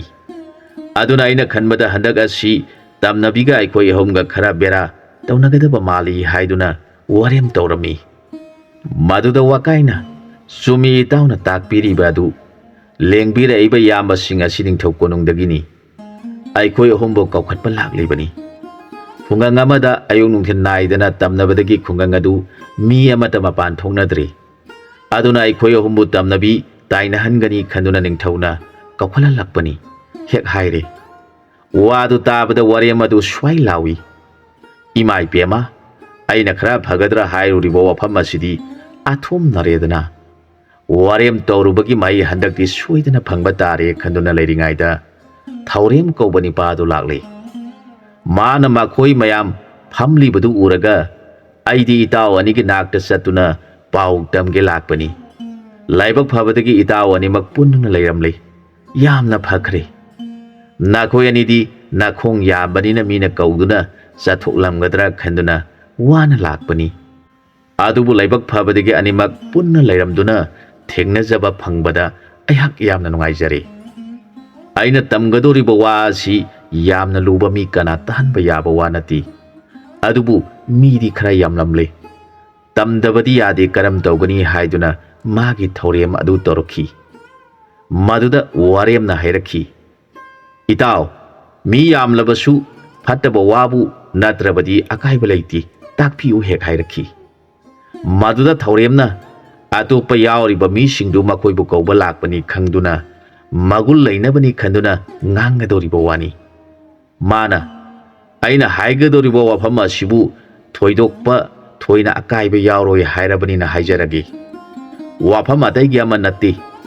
aikhoi homna heloi tanthokpada heloi nupi aduna ita wakaibu pami nungsi haiduna mabu thadu o haiba yadrabada sajaina kanduna namduna phuraga tanthokkhibadu haujik sahi pharakpa matam asida macha ama pokle aduna itauna karamba mawngda ipan songadagi khara hangbira u haina ngarang numidang laktuna aingonda kan hairami madugi paw asi tamge laglibani hek haire waduda waremga wakaiga aniduna tawredo magi haunabidu lagliba mi singa si taraga ikhoi hum ꯂꯤꯊꯣꯛꯐꯝ ꯂꯩꯔꯔꯣꯏ ꯈꯜꯂꯤ꯫ ꯋꯥꯔꯦꯝꯅ ꯍꯥꯏꯔꯛꯈꯤ, ꯏꯇꯥꯎꯅꯗꯤ ꯏꯇꯥꯎꯒꯤ ꯃꯆꯥ ꯐꯪꯕꯒꯤ ꯄꯥꯟ ꯊꯥꯕꯒꯤ ꯑꯔꯨꯕ ꯄꯥꯎ ꯄꯨꯗꯨꯅ ꯍꯔꯥꯎꯅ ꯂꯥꯛꯄꯤꯔꯤ꯫ ꯑꯗꯨꯕꯨ ꯏꯄꯥꯟ ꯊꯥꯗ꯭ꯔꯤꯉꯩꯗ ꯂꯩꯕꯥꯛ ꯑꯁꯤꯒꯤ ꯅꯤꯡꯊꯧꯅ ꯑꯩꯈꯣꯏ ꯑꯍꯨꯝꯕꯨ ꯂꯥꯛꯇꯕ ꯌꯥꯗꯦ, ꯂꯥꯏ ꯐꯠꯇꯕ ꯈꯔ ꯇꯥꯏꯅꯗꯕ ꯌꯥꯗꯦ ꯍꯥꯏꯅ ꯏꯌꯥꯝꯕꯁꯤꯡ ꯑꯁꯤ ꯀꯣꯅꯨꯡꯗꯒꯤ ꯊꯥꯔꯛꯂꯤꯕꯅꯤ ꯍꯦꯛ ꯍꯥꯏꯔꯦ꯫ ꯋꯥꯗꯨ ꯇꯥꯕꯗ ꯊꯧꯔꯦꯝ ꯑꯗꯨ ꯃꯥꯅ ꯉꯁꯥꯏ ꯃꯈꯩ ꯉꯥꯡꯂꯨꯔꯤꯕꯁꯤꯡ ꯑꯗꯨ ꯅꯤꯡꯁꯤꯡꯂꯒ ꯍꯟꯗꯛꯇꯤ ꯁꯣꯏꯗ꯭ꯔꯦꯗꯅ ꯊꯧꯔꯦꯝ ꯇꯧꯔꯨꯕꯒꯤ ꯃꯍꯩ ꯐꯪꯂꯒꯅꯤ ꯈꯟꯗꯨꯅ ꯇꯨꯃꯤꯟꯅ ꯂꯩ꯫ ꯃꯈꯣꯏ ꯑꯍꯨꯝ ꯃꯃꯤꯠ ꯌꯦꯡꯅꯔꯒ ꯋꯥꯈꯜ ꯇꯧꯅꯩ꯫ ꯅꯤꯡꯊꯧ ꯃꯅꯥꯏꯁꯤꯡꯅ ꯏꯕꯨꯡꯉꯣ ꯑꯍꯨꯝꯃꯛ ꯂꯣꯏꯁꯤꯟꯕꯤꯔꯣ, ꯆꯠꯅꯕ ꯇꯧꯔꯁꯤ ꯍꯥꯏꯔꯕꯗ ꯋꯥꯀꯥꯏꯅ ꯍꯥꯏꯔꯛꯈꯤ, ꯏꯇꯥꯎ ꯑꯅꯤꯃꯛ ꯅꯤꯡꯊꯧꯒꯤ ꯌꯥꯊꯪ ꯑꯣꯏꯕꯅ ꯆꯠꯇꯕ ꯌꯥꯗꯕꯅꯤ꯫ ꯏꯆꯥ ꯏꯄꯥꯟ ꯊꯣꯛꯏ ꯍꯥꯏꯔꯕꯁꯨ ꯏꯅꯤꯡꯊꯧꯒꯤ ꯌꯥꯊꯪꯅ ꯑꯔꯨꯕꯅꯤ꯫ ꯆꯠꯁꯤ ꯍꯥꯏꯔꯛꯂꯕꯗ ꯋꯥꯔꯦꯝ ꯊꯧꯔꯦꯝ ꯑꯅꯤ ꯑꯗꯨꯁꯨ ꯃꯗꯨ ꯃꯉꯥꯏꯔꯦ, ꯐꯔꯦ ꯆꯠꯁꯤ ꯍꯥꯏꯅꯗꯨꯅ ꯅꯤꯡꯊꯧ ꯃꯅꯥꯏꯁꯤꯡꯒ ꯂꯣꯏꯅꯅ ꯀꯣꯅꯨꯡ ꯀꯥꯔꯛꯂꯦ꯫ ꯅꯤꯡꯊꯧꯅ ꯏꯕꯨꯡꯉꯣ ꯅꯈꯣꯏꯒꯤ ꯅꯃꯤꯡꯕꯨ ꯀꯔꯤ ꯀꯔꯤ ꯀꯧꯕꯒꯦ ꯍꯪꯂꯕꯗ ꯋꯥꯔꯦꯝꯅ, ꯏꯅꯤꯡꯊꯧ ꯏꯕꯨꯡꯉꯣ, ꯅꯅꯥꯏꯒꯤ ꯃꯤꯡ ꯋꯥꯔꯦꯝ ꯍꯥꯏꯅ ꯀꯧꯏ, ꯏꯇꯥꯎ ꯑꯁꯤꯒꯤ ꯃꯤꯡꯅ ꯊꯧꯔꯦꯝ ꯀꯧꯏ, ꯑꯗꯨꯒ ꯏꯇꯥꯎ ꯑꯃꯁꯤꯒꯤ ꯃꯃꯤꯡꯅ ꯋꯥꯀꯥꯏ ꯀꯧꯏ ꯍꯥꯏꯔꯕꯗ ꯅꯤꯡꯊꯧ ꯑꯗꯨꯅ ꯑꯃꯨꯛ ꯃꯈꯥ ꯇꯥꯔꯛꯈꯤ, ꯅꯈꯣꯏ ꯑꯍꯨꯝꯂꯥ ꯍꯦꯂꯣꯏ ꯃꯀꯣꯟ ꯊꯨꯒꯥꯏꯗꯨꯅ ꯇꯥꯟꯊꯣꯛꯈꯤ ꯍꯥꯏꯔꯤꯕꯁꯤ? ꯃꯗꯨꯗ ꯊꯧꯔꯦꯝꯅ ꯃꯥꯅꯤ ꯍꯥꯏꯅ ꯈꯨꯝꯖꯈꯤ꯫ ꯑꯗꯨ ꯑꯣꯏꯔꯕꯗꯤ ꯍꯧꯖꯤꯛ ꯇꯝꯅꯗꯨꯅ ꯂꯩꯔꯤꯕ ꯂꯥꯏ ꯑꯁꯤ ꯇꯥꯟꯊꯣꯛꯄꯗ ꯀꯔꯤ ꯀꯔꯤ ꯆꯪꯒꯅꯤ? ꯅꯈꯣꯏ ꯑꯍꯨꯝꯅ ꯍꯣꯠꯅꯕꯗ ꯅꯨꯃꯤꯠ ꯀꯌꯥꯅꯤ ꯆꯪꯒꯅꯤ ꯍꯥꯏꯅ ꯍꯪꯂꯛꯈꯤ꯫ ꯃꯗꯨꯗ ꯋꯥꯀꯥꯏꯅ, ꯂꯥꯏꯅꯤꯡꯊꯧ ꯏꯕꯨꯡꯉꯣ, ꯃꯌꯥꯝꯅ ꯇꯝꯕꯗꯒꯤ ꯇꯥꯖꯕꯗ ꯂꯥꯏ ꯑꯁꯤ ꯈꯔ ꯃꯒꯨꯟ ꯂꯩꯔꯕ, ꯃꯇꯤꯛ ꯃꯒꯨꯟ ꯆꯥꯎꯕ ꯂꯥꯏ ꯑꯣꯏꯅ ꯇꯥꯖꯔꯦ꯫ ꯃꯈꯣꯏ ꯃꯇꯝ ꯍꯥꯏꯕ ꯅꯥꯏꯗꯅ ꯑꯌꯨꯛ ꯅꯨꯡꯊꯤꯟ ꯐꯥꯎꯕ ꯈꯥꯛꯇꯅ ꯇꯝꯅꯔꯦ ꯍꯥꯏꯅ ꯃꯤꯌꯥꯝꯅ ꯇꯝꯕꯗꯒꯤ ꯇꯥꯖꯔꯦ꯫ ꯑꯗꯨꯅ ꯅꯅꯥꯏ ꯑꯩꯈꯣꯏ ꯑꯍꯨꯝꯅ ꯍꯣꯠꯅꯖꯕꯗ ꯃꯇꯝ ꯑꯀꯛꯅꯕ ꯊꯥꯖꯕ ꯉꯝꯖꯗ꯭ꯔꯦ꯫ ꯅꯅꯥꯏ ꯑꯩꯈꯣꯏꯅ ꯄꯨꯒꯗꯕ ꯄꯣꯠ ꯍꯥꯏꯔꯕꯗꯤ ꯃꯈꯨꯠ ꯍꯩꯕ ꯃꯤꯅ ꯅꯨꯡꯁꯤꯠ ꯊꯦꯝꯕꯤ ꯍꯥꯏꯕꯗꯨ ꯐꯖꯅ ꯅꯨꯡꯁꯤꯠ ꯈꯔꯗꯪ ꯁꯤꯠꯄꯗ ꯍꯦꯛꯇ ꯂꯦꯡꯕ ꯉꯝꯕ ꯃꯔꯤꯗꯪ ꯅꯤꯡꯊꯤꯅ ꯁꯥꯟꯕꯤꯌꯨ꯫ ꯂꯣꯏꯅꯅ ꯋꯥꯀꯝꯄꯣꯛ ꯍꯥꯏꯕ ꯂꯧ ꯎꯆꯦꯛ ꯉꯥꯡꯅꯕ ꯁꯤꯖꯤꯟꯅꯕ ꯑꯗꯨꯒꯨꯝꯕ ꯑꯍꯨꯝꯗꯪꯒ ꯐꯖꯅ ꯁꯥꯟꯕꯤꯌꯨ꯫ ꯑꯗꯨꯒ ꯂꯣꯏꯅꯅ ꯀꯟꯇ꯭ꯔꯨꯛ ꯑꯐꯕ ꯈꯔꯗꯪꯒ ꯄꯤꯅꯕꯤꯌꯨ꯫ ꯅꯅꯥꯏ ꯑꯩꯈꯣꯏ ꯑꯍꯨꯝ ꯃꯐꯝ ꯑꯗꯨꯗ ꯂꯩꯗꯨꯅ ꯇꯝꯅꯕꯤꯁꯤꯡ ꯑꯗꯨꯅ ꯀꯔꯝꯅ ꯇꯝꯅꯔꯤꯕꯅꯣ ꯍꯥꯏꯕꯗꯨ ꯈꯪꯖꯅꯕ ꯃꯐꯝ ꯑꯗꯨꯗ ꯂꯩꯖꯒꯦ꯫ ꯑꯩꯈꯣꯏꯒꯤ ꯂꯩꯅꯕ ꯐꯤꯔꯣꯟ ꯄꯤꯕꯤꯗꯨꯅ ꯅꯨꯃꯤꯠ ꯈꯨꯗꯤꯡꯒꯤ ꯑꯌꯨꯛ ꯅꯨꯃꯤꯗꯥꯡꯒꯤ ꯆꯥꯅꯕꯗꯤ ꯀꯣꯅꯨꯡꯗꯒꯤ ꯊꯣꯡꯂꯒ ꯁꯒꯣꯜ ꯇꯣꯡꯕꯁꯤꯡꯅ ꯊꯤꯜꯍꯟꯕꯤꯔꯛꯎ꯫ ꯑꯩꯈꯣꯏ ꯑꯍꯨꯝꯗꯤ ꯊꯣꯡꯕ ꯊꯥꯛꯄꯒꯤ ꯃꯇꯝ ꯐꯪꯒꯗꯕ ꯃꯥꯟꯗꯦ꯫ ꯃꯗꯨꯒꯤ ꯃꯊꯛꯇ ꯅꯣꯡꯃꯒꯤ ꯆꯦꯡꯄꯥꯛ ꯀꯕꯣꯛ ꯆꯨꯍꯤ ꯁꯪꯒꯣꯝ ꯂꯐꯣꯏꯅꯆꯤꯡꯕ ꯃꯍꯥꯗꯦꯕꯗ ꯀꯠꯅꯕ ꯈꯔ ꯈꯔ ꯌꯥꯎꯍꯟꯕꯤꯔꯛꯎ꯫ ꯃꯍꯥꯗꯦꯕ ꯄꯨꯖꯥ ꯇꯧꯒꯗꯕꯅ ꯅꯨꯃꯤꯠ ꯈꯨꯗꯤꯡ ꯒꯟꯖꯥ ꯑꯃꯗꯤ ꯀꯪꯀ꯭ꯔ ꯁꯥꯐꯤꯅꯆꯤꯡꯕꯁꯨ ꯌꯥꯎꯍꯟꯕꯤꯔꯛꯎ꯫ ꯃꯈꯣꯏꯅ ꯂꯥꯛꯄ ꯃꯇꯝꯗ ꯑꯁꯨꯝꯅ ꯍꯥꯏꯍꯟꯕꯤꯔꯛꯎ, ꯅꯈꯣꯏ ꯑꯍꯨꯝ ꯇꯝꯅꯕꯤ ꯐꯥꯗꯨꯅ ꯆꯥꯒꯅꯤ ꯍꯥꯏꯕꯗꯨ ꯀꯌా ꯆꯥꯈ꯭ꯔꯕꯒꯦ? ꯑꯁꯨꯝꯅ ꯍꯥꯏꯍꯟꯕꯤꯔꯛꯎ ꯍꯥꯏꯔꯦ꯫ ꯅꯤꯡꯊꯧ ꯑꯗꯨ ꯃꯥꯒꯤ ꯋꯥꯗꯨ ꯇꯥꯔꯒ ꯉꯛꯄꯅ ꯂꯣꯏꯈ꯭ꯔꯦ꯫ ꯃꯥꯅ ꯍꯥꯏꯔꯤꯕ ꯄꯣꯠꯁꯤꯡꯗꯨ ꯂꯣꯏꯅ ꯂꯥꯡꯂꯗꯨꯅ ꯃꯈꯣꯏ ꯑꯍꯨꯝꯗ ꯄꯤꯔꯦ꯫ ꯄꯣꯠꯁꯤꯡꯗꯨ ꯄꯨꯔꯒ ꯃꯈꯣꯏ ꯑꯍꯨꯝ ꯃꯐꯝ ꯑꯗꯨ ꯇꯝꯅ ꯊꯨꯡꯂꯔꯦ꯫ ꯑꯗꯨꯒ ꯑꯁꯨꯝꯅ ꯍꯥꯏꯔꯛꯈꯤ, ꯇꯥꯎ ꯇꯥꯎ, ꯃꯐꯝ ꯑꯁꯤꯗ ꯌꯥꯝꯅ ꯑꯉꯥꯡ ꯃꯆꯥ ꯇꯥꯅ ꯑꯌꯨꯛ ꯅꯨꯡꯊꯤꯟ ꯅꯥꯏꯗꯅ ꯇꯝꯅꯗꯨꯅ ꯂꯩꯔꯤꯕ ꯅꯈꯣꯏ ꯇꯝꯅꯕꯤ ꯑꯣꯏꯔꯕꯁꯨ ꯈꯔ ꯆꯣꯞꯅ ꯇꯝꯅꯩ꯫ ꯇꯝꯅꯕꯕꯨ ꯀꯔꯤꯒꯤ ꯑꯌꯨꯛ ꯅꯨꯡꯊꯤꯟꯗ ꯇꯝꯅꯔꯤꯕꯅꯣ? ꯑꯗꯨꯅ ꯂꯩꯕꯥꯛ ꯑꯁꯤꯒꯤ ꯅꯤꯡꯊꯧ ꯑꯁꯤꯅ ꯇꯝꯅꯔꯤꯕ ꯅꯈꯣꯏꯕꯨ ꯐꯥꯔꯨꯁꯣ, ꯑꯗꯨꯒ ꯃꯇꯤꯛ ꯆꯥꯕ ꯗꯟꯗꯤ ꯇꯧꯒꯅꯤ ꯍꯥꯏꯗꯨꯅ ꯑꯩꯈꯣꯏ ꯃꯔꯨꯞ ꯑꯍꯨꯝ ꯊꯥꯔꯛꯂꯤꯕꯅꯤ꯫ ꯂꯥꯛꯂꯤꯕ ꯑꯩꯈꯣꯏꯁꯦ ꯅꯈꯣꯏꯅ ꯇꯥꯔꯕ꯭ꯔꯥ? ꯂꯩꯕꯥꯛ ꯑꯁꯤꯗ ꯍꯦꯂꯣꯏꯅ ꯇꯝꯅꯗꯨꯅ ꯃꯤ ꯋꯥꯅꯔꯕꯗ ꯍꯦꯂꯣꯏ ꯂꯩꯐꯝ ꯃꯩ ꯊꯥꯗꯨꯅ ꯍꯦꯂꯣꯏꯕꯨ ꯅꯨꯄꯤ ꯑꯣꯏꯅ ꯂꯧꯈꯤ ꯍꯥꯏꯕ ꯅꯤꯄꯥ ꯑꯍꯨꯝ ꯑꯗꯨꯅꯤ꯫ ꯅꯈꯣꯏ ꯑꯩꯈꯣꯏꯒꯤ ꯏꯃꯤꯡꯁꯤꯡ ꯇꯥꯔꯝꯗꯕꯁꯨ ꯌꯥꯏ꯫ ꯑꯗꯨꯅ ꯑꯩꯈꯣꯏ ꯑꯍꯨꯝꯒꯤ ꯃꯤꯡ ꯍꯥꯏꯒꯦ ꯇꯥꯎ꯫ ꯑꯃꯅ ꯋꯥꯔꯦꯝ ꯀꯧꯏ, ꯑꯃꯅ ꯊꯧꯔꯦꯝ ꯀꯧꯏ, ꯑꯗꯨꯒ ꯍꯦꯂꯣꯏ ꯂꯧꯗꯨꯅ ꯃꯆꯥ ꯄꯣꯛꯂꯤꯕ ꯑꯁꯤꯅ ꯋꯥꯀꯥꯏ ꯀꯧꯏ꯫ ꯃꯥꯗꯤ ꯅꯈꯣꯏꯒꯨꯝ ꯇꯝꯅꯕꯤ ꯐꯥꯗꯨꯅ ꯍꯦꯛꯇ ꯃꯥꯒꯤ ꯅꯨꯄꯤ ꯑꯣꯏ꯫ ꯑꯗꯨꯅ ꯅꯈꯣꯏꯗ ꯍꯥꯟꯅ ꯇꯥꯛꯂꯝꯗꯦ ꯍꯥꯏꯗꯨꯅ ꯅꯈꯣꯏꯅ ꯋꯥꯔꯧꯕ ꯇꯧꯔꯛꯀꯅꯤ꯫ ꯑꯩꯈꯣই ꯑꯍꯨꯝꯗ ꯃꯐꯝ ꯑꯁꯤ ꯅꯤꯡꯊꯧꯅ ꯑꯣꯏꯖꯔꯣ ꯍꯥꯏꯗꯨꯅ ꯄꯤꯊꯣꯛꯂꯕꯅꯤ꯫ ꯅꯤꯡꯊꯧꯒꯤ ꯌꯥꯊꯪ ꯑꯣꯏꯕꯅ ꯃꯐꯝ ꯑꯁꯤ ꯑꯩꯈꯣꯏꯒꯤ ꯑꯣꯏꯕ ꯇꯥꯔꯦ꯫ aduna nakhoi thuna mi leitaba mafam yengduna laikro natrabadi aikhoi nakhoi bu phana balang thakpa hauragani hairaga thauremna nungsit thembi adu sira amada thetpa horakle mana sumna nungsit thembi adu maikai sira humda thesillabada nungsit thembi ahum aduna nungsit khara setpa aduda laiduna ungli badu uraga mafam aduda tamnaramliba tamnabi sing aduna khali makoina haidibasi sumba tare makoina purakliba khulai sing asi masa mathanta nungsit sitpada laiduna sanari aduna makoina maikai suna thesindringaida aikoi makoiga unadanaba mafam amada chatkrasi hainaduna sannaba thorang tauringaida waremna wakampok ahumdu ningthina yungsilaga wakampok phuba horakle maduda tamnabi sing aduna imai pema kari matauno aikoi mafam asida laiba yaba natre makoi ahum asi mina hainaba tamnabi phai haibadu sumba tare makoina dharma laibadagi aikoida hana takpo oiba tare aikoi makoina thonga ma phaliba sida chathok hauraga mataida laiduna makoina kari kari torkhigadagi yengsi haiduna makoina sirama nungsit ma pi thetriba aduda thoklaga mataida horiba pambi sing aduda naptuna yengduna laikhre maduda warem phida phajana tharaga phamlaga makuta tanama pairaga siba mahadevagi bozon sakpa horakle aduga wakai aduna itaw nangna karigi bozon saktuna tamnabi sing adu tan thokhribano ainadi makoi angang oiba khara chalhan khraga makoi gi nupi mama asi pharaga ai gi loina bi oige khalaga nangna karigi tan thokhribano aihak thona thadok liba thonga sisu thingjal haudrabadi makoi loina satkhiba tare hairaga nungsit thembi adu hangliba maikai adudasu thechale maduda thaure maduna itaw nangna phage khaliba nupi adudi nangna phana ba thakliba lang adugi mataida horiba pambi sing aduda naptuna laire haujik nangna phage hairabadi aihak wakampok asi yairaki makhoina pangtharingaida nangna phaningba masak matau phajabi ama pharuro hek hairaga mahak wakampokki mari adu chingladuna wakampok khingba yaiba horakle matamaduda tamnabi sing aduna imai pema aikhoina lairibasi makhoidi loina uredana thuna chalhaurasi masigi warem kobani pasina aikhoina tabada waraba kiraba siba mahadevagi nam bozon ngakta saktuna aikhoi leiba ngamdre sumi mina hainaba makhoi ahum asi tamnabi phaduna makhoigi nupi oinai haibasi achumba oiragani aduna makhoina khangloidaba thengnaroidaba mafamda chatkrasi makhoina karigumba phakhiba thoklabadi aikhoi soidana awaba taragani hainaraga tamnaramba lai singdo thamna mi uroidaba mafamda chatkhi makhoi ahum aduna thariba phida aduda phamlaga mana thokpa bozon saknaduna phamduna nungaina leire madamaduna ningthaugi manai singna champak kabok suhi sangom laphoi puraga lagle makhoi ahumna ningthaugi manai singda yenglaga hairakhi ining thaudu thoina wabiba tawbiraganu tamu makhoi mayam adugi manungda masam sangbi masak phajabi makut sangbi ama yauribadu phauraga ining thauda kasage tawbani maduda makhoi tamnabi nipa aduna mahakpu phaba haiba adudadi tawbiraganu mabu phaduna ningthauda katpa tarabadi hanagi ningthaugi rani sing adu amata punsiraroi aduna ningthaugi yengbiduna phajabi asi phabiraganu haijabadagi aikhoi ahumna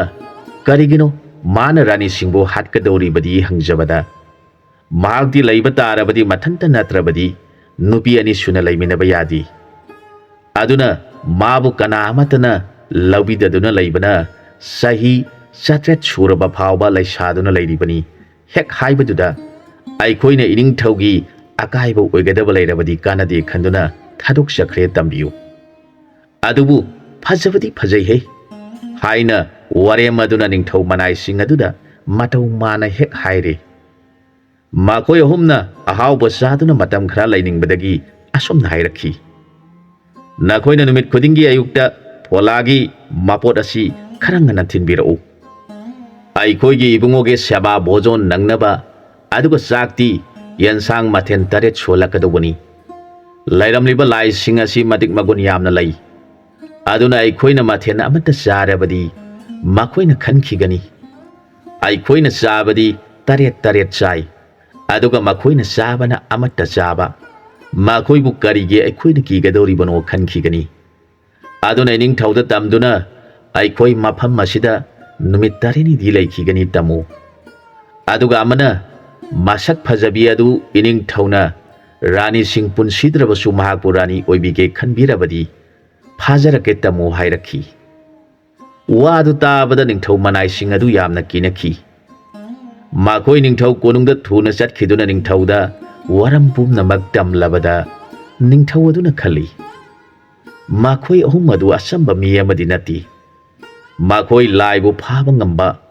ꯂꯥꯏꯕꯨ ꯂꯣꯏꯅꯕ ꯉꯝꯕ ꯃꯤ ꯉꯥꯛꯇꯅꯤ ꯃꯈꯣꯏꯅ ꯍꯥꯏꯔꯤꯕ ꯃꯁꯛꯇꯤ ꯌꯥꯝꯅ ꯐꯖꯕ ꯃꯈꯨꯠꯇꯤ ꯁꯥꯡꯕꯤ ꯍꯥꯏꯔꯤꯕ ꯅꯨꯄꯤ ꯑꯗꯨꯗꯤ ꯏꯄꯥ ꯏꯄꯨꯁꯤꯡꯅ ꯍꯥꯏꯅꯔꯝꯕ ꯂꯥꯏ ꯈꯨꯠꯁꯥꯡꯕꯤ ꯍꯥꯏꯕꯗꯨ ꯑꯣꯏꯕ ꯇꯥꯔꯦ ꯑꯩꯅ ꯀꯔꯤꯒꯤ ꯁꯪꯁꯥꯔ ꯃꯊꯣꯡ ꯈꯪꯗꯕꯤ ꯑꯗꯨꯕꯨ ꯄꯥꯝꯒꯗꯧꯔꯤꯕꯅꯣ ꯈꯟꯗꯨꯅ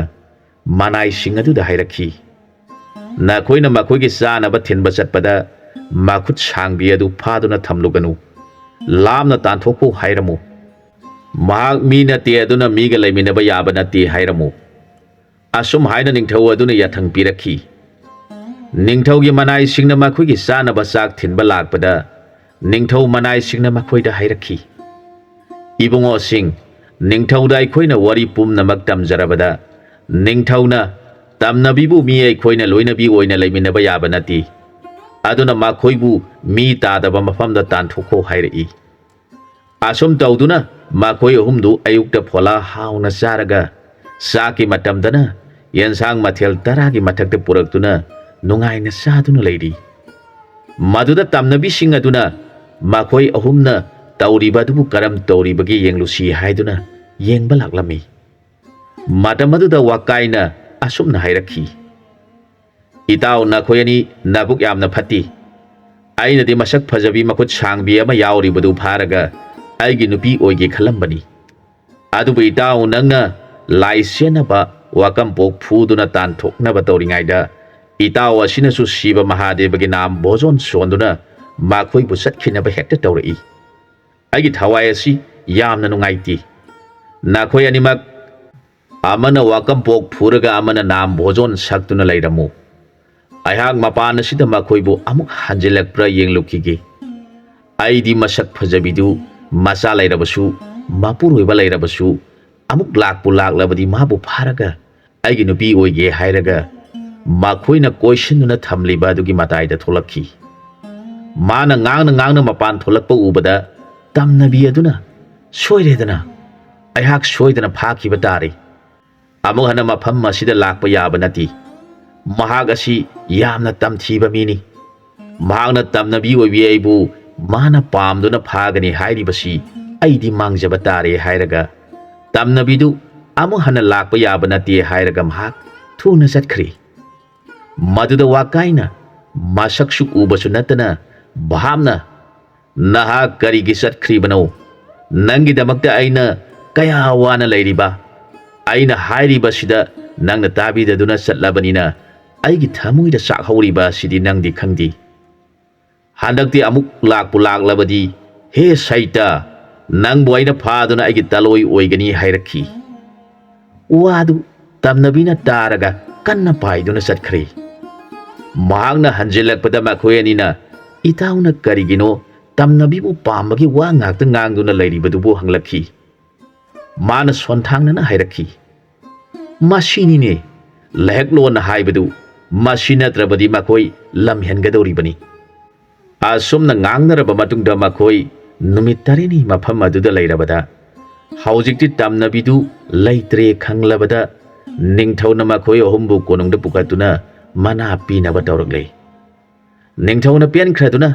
तमनबीना लेरंबा लौ परी मरी मंगा चावबा मफमदु मखोयदा लौजरो हायरकले अदुगा लैबाग अदुदा लैबा सनु निंगोन सिंगपुमना मकखल अदुना मखोय अहुमना माथ्वाइना पामजबा खल्लु हायरकलबदा सनु निंगोन सिंग अदुना निंगथौबु येंगलगा हायजरखी लाइनिंगथौ इबुंगो नना एखुइबु ngakपिउ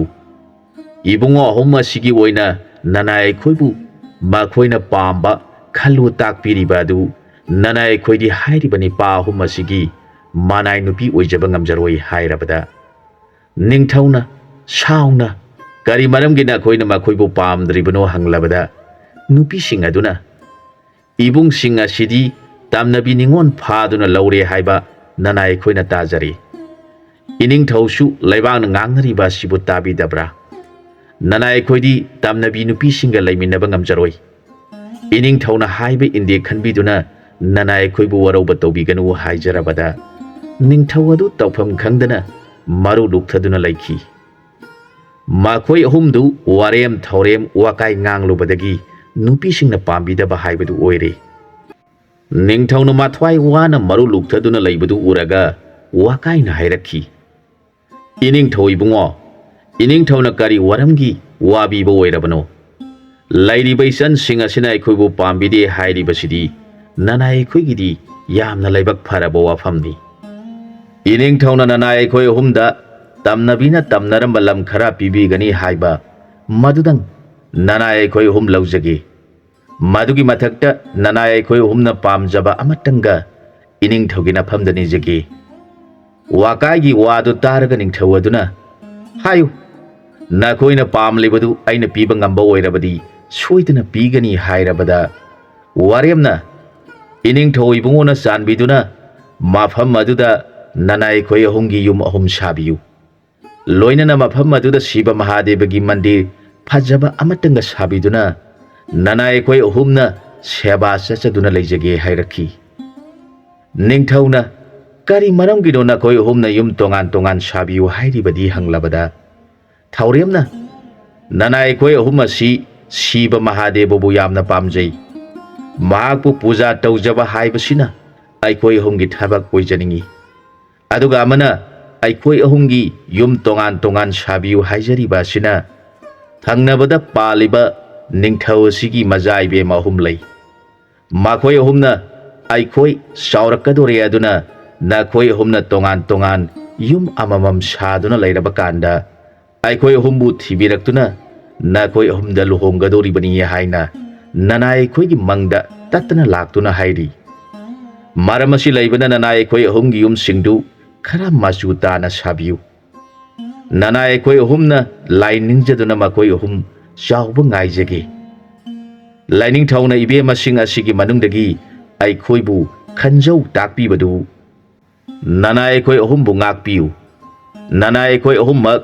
ꯌꯨꯝꯊꯪꯅꯕ ꯅꯤꯡꯊꯧꯒꯤ ꯃꯆꯥ ꯏꯕꯦꯝꯃꯁꯤꯡ ꯑꯁꯤ ꯆꯥꯎꯗ꯭ꯔꯤꯕ ꯃꯈꯩ ꯌꯨꯝ ꯄꯥꯟꯖꯈꯤꯔꯣꯏ ꯍꯥꯏꯗꯨꯅ ꯊꯧꯔꯦꯝ ꯑꯗꯨꯅ ꯅꯤꯡꯊꯧꯗ ꯈꯨꯔꯨꯝꯖꯔꯤ ꯊꯧꯔꯦꯝꯒꯤ ꯋꯥꯗꯨ ꯇꯥꯕꯗ ꯇꯤꯜꯂꯤꯕ ꯆꯅꯨ ꯅꯤꯉꯣꯜ ꯂꯩꯁꯥꯕꯤꯁꯤꯡ ꯑꯗꯨꯅ ꯃꯈꯣꯏ ꯃꯁꯦꯟ ꯉꯥꯡꯅꯔꯛꯈꯤ ꯑꯩꯈꯣꯏꯅ ꯑꯁꯨꯛ ꯃꯇꯤꯛ ꯃꯒꯨꯟ ꯂꯩꯈ꯭ꯔꯕ ꯅꯤꯄꯥ ꯑꯍꯨꯝ ꯑꯁꯤꯕꯨ ꯄꯥꯝꯗꯦ ꯀꯤ ꯍꯥꯏꯔꯨꯔꯕꯅꯤꯅ ꯊꯪꯅꯕ ꯂꯩꯕꯥꯛꯀꯤ ꯅꯤꯡꯊꯧ ꯃꯆꯥ ꯏꯕꯦꯝꯃꯁꯤꯡ ꯂꯧꯒꯅꯤ ꯍꯥꯏꯈ꯭ꯔꯦ ꯑꯩꯈꯣꯏꯅ ꯃꯈꯣꯏꯒ ꯂꯩꯃꯤꯟꯅꯕ ꯀꯤ ꯍꯥꯏꯔꯨꯕꯗꯒꯤ ꯃꯈꯣꯏꯗꯤ ꯅꯤꯡꯊꯧꯒꯤ ꯃꯆꯥ ꯍꯥꯏꯅꯗꯨꯅ ꯂꯩꯔꯝꯂꯦ ꯑꯣꯟꯊꯣꯛꯅ ꯂꯥꯏꯕꯛ ꯊꯤꯈ꯭ꯔꯦꯗ ꯍꯥꯏꯗꯨꯅ ꯃꯈꯣꯏ ꯃꯁꯦꯟꯗꯨ ꯑꯃꯒ ꯑꯃꯒ ꯍꯩꯃꯟ ꯁꯤꯡꯃꯜꯂꯤ ꯍꯥꯏꯗꯨꯅ ꯁꯥꯎꯅꯈꯤ ꯅꯤꯡꯊꯧꯅ ꯊꯧꯔꯦꯝꯒꯤ ꯋꯥꯗꯨ ꯇꯥꯔꯒ ꯃꯈꯣꯏ ꯑꯍꯨꯝ ꯑꯁꯤ ꯂꯩꯕꯥꯛ ꯊꯪꯅꯕꯗ ꯄꯥꯜꯂꯤꯕ ꯅꯤꯡꯊꯧ ꯑꯁꯤꯒꯤ ꯃꯤ ꯑꯣꯏꯈꯤꯕ ꯇꯥꯔꯦ ꯑꯩꯒꯤ ꯂꯩꯕꯥꯛꯀꯤ ꯂꯩꯁꯥꯕꯤ ꯅꯤꯉꯣꯜꯁꯤꯡ ꯑꯁꯤꯅ ꯃꯈꯣꯏꯒ ꯂꯩꯃꯤꯟꯅꯕ ꯀꯤꯖꯩ ꯍꯥꯏꯔꯨꯕꯗꯒꯤ ꯂꯩꯕꯥꯛ ꯑꯁꯤ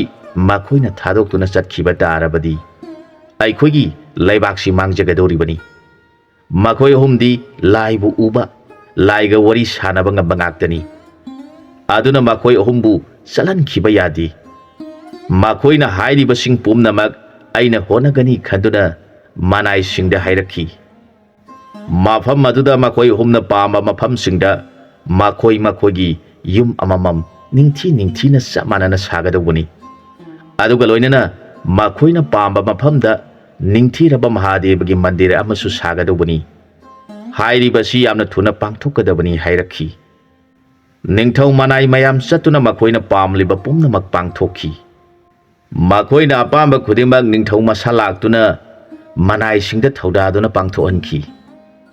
ꯅꯤꯡꯊꯧꯗ ꯃꯈꯣꯏ ꯑꯍꯨꯝꯅ ꯅꯤꯡꯊꯧ ꯏꯕꯨꯡꯉꯣ ꯃꯐꯝ ꯑꯁꯤꯗ ꯁꯤꯕꯒꯤ ꯃꯟꯗꯤꯔ ꯂꯩꯔꯕꯅꯤꯅ ꯏꯁꯤꯡ ꯋꯥꯂꯣꯏꯗꯕ ꯄꯨꯈ꯭ꯔꯤ ꯑꯃꯇꯪꯒ ꯁꯦꯕꯥꯒꯤꯗꯃꯛ ꯄꯥꯝꯖꯩ ꯍꯥꯏꯔꯕꯗ ꯅꯤꯡꯊꯧꯅ ꯈꯨꯗꯛꯇ ꯃꯅꯥꯏꯁꯤꯡꯗ ꯄꯨꯈ꯭ꯔꯤ ꯇꯧꯍꯟꯈꯤ ꯍꯧꯖꯤꯛꯇꯤ ꯃꯈꯣꯏ ꯑꯍꯨꯝꯗꯨ ꯁꯣꯏꯉꯥꯡ ꯉꯥꯡꯂꯨꯕꯒꯤ ꯑꯐꯕ ꯑꯃ ꯐꯠꯇꯕ ꯑꯃ ꯐꯪꯂꯦ꯫ ꯐꯪꯂꯤꯕ ꯑꯐꯕꯅ ꯃꯈꯣꯏꯅ ꯁꯣꯏꯉꯥꯡ ꯉꯥꯡꯕꯒꯤ ꯃꯄꯥꯟꯗꯒꯤ ꯃꯈꯣꯏ ꯑꯍꯨꯝꯗꯨ ꯅꯤꯡꯊꯧ ꯑꯗꯨꯅ ꯌꯥꯝꯅ ꯕꯦꯚꯥꯔ ꯇꯧꯕ ꯀꯤꯅ ꯂꯣꯏꯅꯗꯨꯅ ꯃꯔꯧ ꯏꯪꯈꯣꯜ ꯐꯪꯂꯗꯨꯅ ꯁꯤꯕ ꯃꯍꯥꯗꯦꯕꯒꯤ ꯃꯟꯗꯤꯔ ꯁꯥꯗꯨꯅ ꯃꯈꯣꯏ ꯑꯍꯨꯝꯅ ꯁꯦꯕꯥ ꯇꯧꯗꯨꯅ ꯂꯩꯕꯥꯛ ꯑꯗꯨꯒꯤ ꯅꯤꯡꯊꯧ ꯑꯗꯨꯃꯛꯅ ꯁꯤꯕ ꯃꯍꯥꯗꯦꯕꯕꯨ ꯅꯤꯡꯖꯕ ꯍꯧꯗꯨꯅ ꯇꯣꯏꯅ ꯇꯣꯏꯅ ꯄꯨꯖꯥ ꯇꯧꯕ ꯂꯥꯛꯂꯝꯃꯤ꯫ ꯃꯗꯨꯗ ꯂꯩꯕꯥꯛ ꯑꯗꯨꯗ ꯂꯩꯔꯤꯕ ꯃꯤꯄꯨꯝ ꯈꯨꯗꯤꯡꯃꯛꯅ ꯇꯠꯇꯅ ꯃꯍꯥꯗꯦꯕ ꯈꯨꯔꯨꯝꯕ ꯂꯥꯛꯂꯝꯃꯤ꯫ ꯃꯈꯣꯏ ꯃꯌꯥꯝ ꯑꯗꯨꯅ ꯅꯨꯃꯤꯠ ꯈꯨꯗꯤꯡ ꯀꯜꯂꯛꯄ ꯑꯗꯨꯇꯅ ꯃꯈꯣꯏ ꯑꯍꯨꯝ ꯆꯥꯕꯒꯤ ꯃꯇꯥꯏꯗ ꯄꯩꯁꯥ ꯄꯥꯏꯕ ꯋꯥꯠꯇꯕ ꯃꯤꯁꯛ ꯑꯃꯃꯝ ꯑꯣꯏꯔꯛꯂꯤ꯫ ꯃꯈꯣꯏ ꯑꯍꯨꯝꯗꯨ ꯃꯇꯝ ꯂꯩꯕ ꯈꯤꯕꯤꯛꯇ ꯁꯤꯕ ꯃꯍꯥꯗꯦꯕꯒꯤ ꯕꯣꯖꯣꯟ ꯁꯛꯇꯨꯅ ꯃꯍꯥꯗꯦꯕꯕꯨ ꯅꯤꯡꯖꯗꯨꯅ ꯃꯇꯝ ꯂꯦꯜꯂꯤ꯫ ꯃꯈꯣꯏ ꯑꯍꯨꯝꯅ ꯅꯤꯡꯂꯤꯕꯗꯤ ꯃꯈꯣꯏ ꯑꯍꯨꯝꯅ ꯑꯣꯏꯗꯕ ꯉꯥꯡꯗꯨꯅ ꯃꯤꯕꯨ ꯊꯥꯖꯟꯈꯤꯕ ꯃꯄꯥꯞꯁꯤꯡ ꯑꯗꯨ ꯀꯣꯛꯍꯟꯕꯤꯌꯨ ꯅꯤꯖꯔꯤ꯫ ꯃꯁꯤꯅ ꯃꯈꯣꯏꯒꯤ ꯑꯐꯕ ꯍꯥꯏꯕꯗꯨꯅꯤ꯫ ꯑꯗꯨꯒ ꯐꯠꯇꯕ ꯍꯥꯏꯕꯗꯨꯅ ꯃꯈꯣꯏꯅ ꯋꯥꯀꯥꯏ ꯉꯥꯡꯗꯨꯅ ꯇꯝꯅꯕꯤꯕꯨ ꯎꯗ ꯎꯕꯒꯨꯝ ꯑꯃꯗꯤ ꯃꯈꯣꯏ ꯇꯝꯅꯕꯤ ꯅꯨꯄꯤ ꯂꯧꯔꯦ ꯍꯥꯏꯔꯨꯕꯒꯤ ꯃꯔꯝꯅ ꯂꯩꯕꯥꯛ ꯑꯗꯨꯗ ꯂꯩꯔꯤꯕ ꯅꯤꯉꯣꯜꯁꯤꯡ ꯑꯗꯨꯅ ꯃꯈꯣꯏꯗ ꯂꯩꯌꯨ ꯍꯥꯏꯕ ꯌꯥꯈꯤꯗꯕ ꯑꯗꯨꯅꯤ꯫ ꯍꯧꯖꯤꯛꯇꯤ ꯂꯩꯕꯥꯛ ꯑꯗꯨꯗ ꯂꯩꯔꯤꯕ ꯂꯩꯁꯥꯕꯤꯁꯤꯡ ꯑꯗꯨꯅ ꯈꯜꯂꯤ, ꯑꯩꯈꯣꯏꯁꯦ ꯄꯪꯈ꯭ꯔꯦꯗ꯫ ꯃꯤ ꯄꯨꯝꯅꯃꯛꯇꯒꯤ ꯃꯤꯊꯣꯏꯔꯕ ꯃꯈꯣꯏ ꯑꯍꯨꯝ ꯑꯁꯤꯕꯨ ꯑꯩꯈꯣꯏꯅ ꯄꯥꯝꯗꯤ ꯃꯈꯣꯏꯗꯤ ꯇꯝꯅꯕꯤ ꯅꯨꯄꯤ ꯂꯧꯗꯨꯅ ꯂꯩꯔꯕꯅꯤ ꯍꯥꯏꯗꯨꯅ ꯃꯈꯣꯏꯒ ꯂꯩꯃꯤꯟꯅꯕ ꯉꯝꯖꯔꯣꯏ ꯍꯥꯏꯗꯨꯅ ꯃꯈꯣꯏꯕꯨ ꯏꯀꯥꯏꯕ ꯄꯤꯔꯨꯕꯅ ꯑꯩꯈꯣꯏ ꯃꯈꯣꯏꯕꯨ ꯐꯪꯗꯕ ꯇꯥꯔꯦꯗꯣ꯫ ꯃꯈꯣꯏ ꯑꯍꯨꯝꯗꯤ ꯅꯤꯡꯊꯧ ꯀꯣꯅꯨꯡꯗꯒꯤꯁꯨ ꯍꯦꯟꯅ ꯅꯨꯡꯉꯥꯏꯅ ꯄꯥꯟꯗꯨꯅ ꯂꯩꯈ꯭ꯔꯦ꯫ ꯑꯗꯨꯒꯤꯁꯨ ꯃꯊꯛꯇ ꯌꯨꯝꯊꯪꯅꯕ ꯅꯤꯡꯊꯧ ꯑꯁꯤꯒꯤ ꯃꯆꯥꯅꯨꯄꯤ ꯑꯍꯨꯝꯕꯨ ꯆꯥꯎꯕ ꯉꯥꯏꯗꯨꯅ ꯂꯩꯈ꯭ꯔꯦ꯫ ꯑꯩꯈꯣꯏ ꯀꯅꯥꯗꯁꯨ ꯃꯤꯠꯌꯦꯡ ꯇꯥꯕ ꯂꯩꯈꯤꯗ꯭ꯔꯦ꯫ ꯄꯪꯉꯤꯗ ꯑꯩꯈꯣꯏꯁꯦ꯫ ꯑꯐꯕ ꯃꯁꯛ ꯈꯪꯗꯕꯤ ꯑꯩꯈꯣꯏꯗꯤ ꯋꯥꯖꯁꯅꯨ ꯍꯥꯏꯅ ꯃꯄꯨꯛꯅꯤꯡꯁꯤꯡ ꯑꯗꯨꯗ ꯈꯟꯗꯨꯅ ꯂꯩꯅꯈꯤ꯫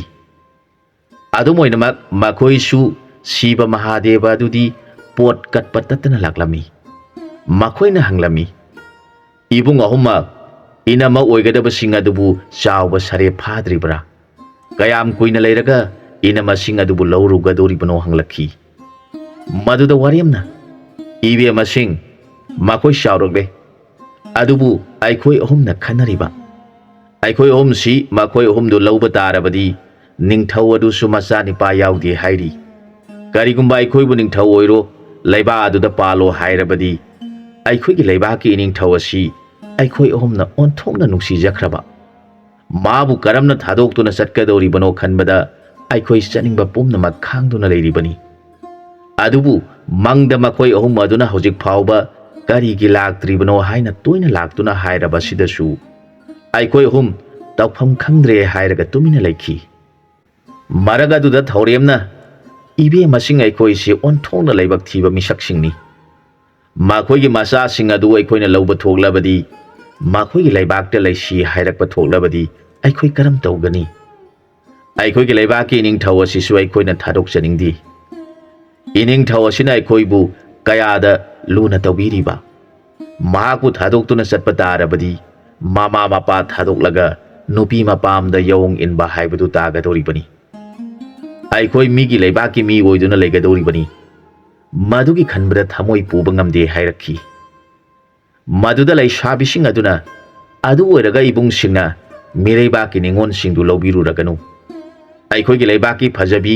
ꯂꯩꯁꯥꯁꯤꯡꯁꯤꯒꯤ ꯃꯔꯛꯇꯒꯤ ꯈꯟꯗꯨꯅ ꯂꯧꯕꯤꯕ ꯌꯥꯗꯕ꯭ꯔꯥ? ꯍꯧꯖꯤꯛꯇꯤ ꯃꯈꯣꯏꯁꯨ ꯏꯕꯨꯡꯁꯤꯡꯒꯤ ꯃꯔꯝꯗ ꯌꯥꯝꯅ ꯈꯪꯂꯕꯅꯤ꯫ ꯃꯈꯣꯏ ꯌꯥꯝꯅ ꯅꯨꯡꯉꯥꯏꯔꯛꯇ꯭ꯔꯕꯅꯤ ꯍꯦꯛ ꯍꯥꯏꯔꯦ꯫ ꯋꯥꯗꯨ ꯇꯥꯕꯗ ꯋꯥꯀꯥꯏꯅ, ꯏꯕꯦꯝꯃꯁꯤꯡ, ꯋꯥꯐꯝ ꯑꯗꯨ ꯇꯥꯛꯄꯤꯔꯒꯅꯨ꯫ ꯃꯈꯣꯏꯗꯤ ꯑꯩꯈꯣꯏꯕꯨ ꯇꯝꯅꯕꯤ ꯂꯧꯕꯅꯤ, ꯃꯈꯣꯏꯒ ꯂꯩꯃꯤꯟꯅꯕ ꯉꯝꯖꯔꯣꯏ ꯍꯥꯏꯗꯨꯅ ꯏꯅꯤꯡꯊꯧꯒꯤ ꯃꯃꯥꯡꯗ ꯍꯥꯏꯈ꯭ꯔꯕ ꯉꯥꯛꯇꯅꯤ꯫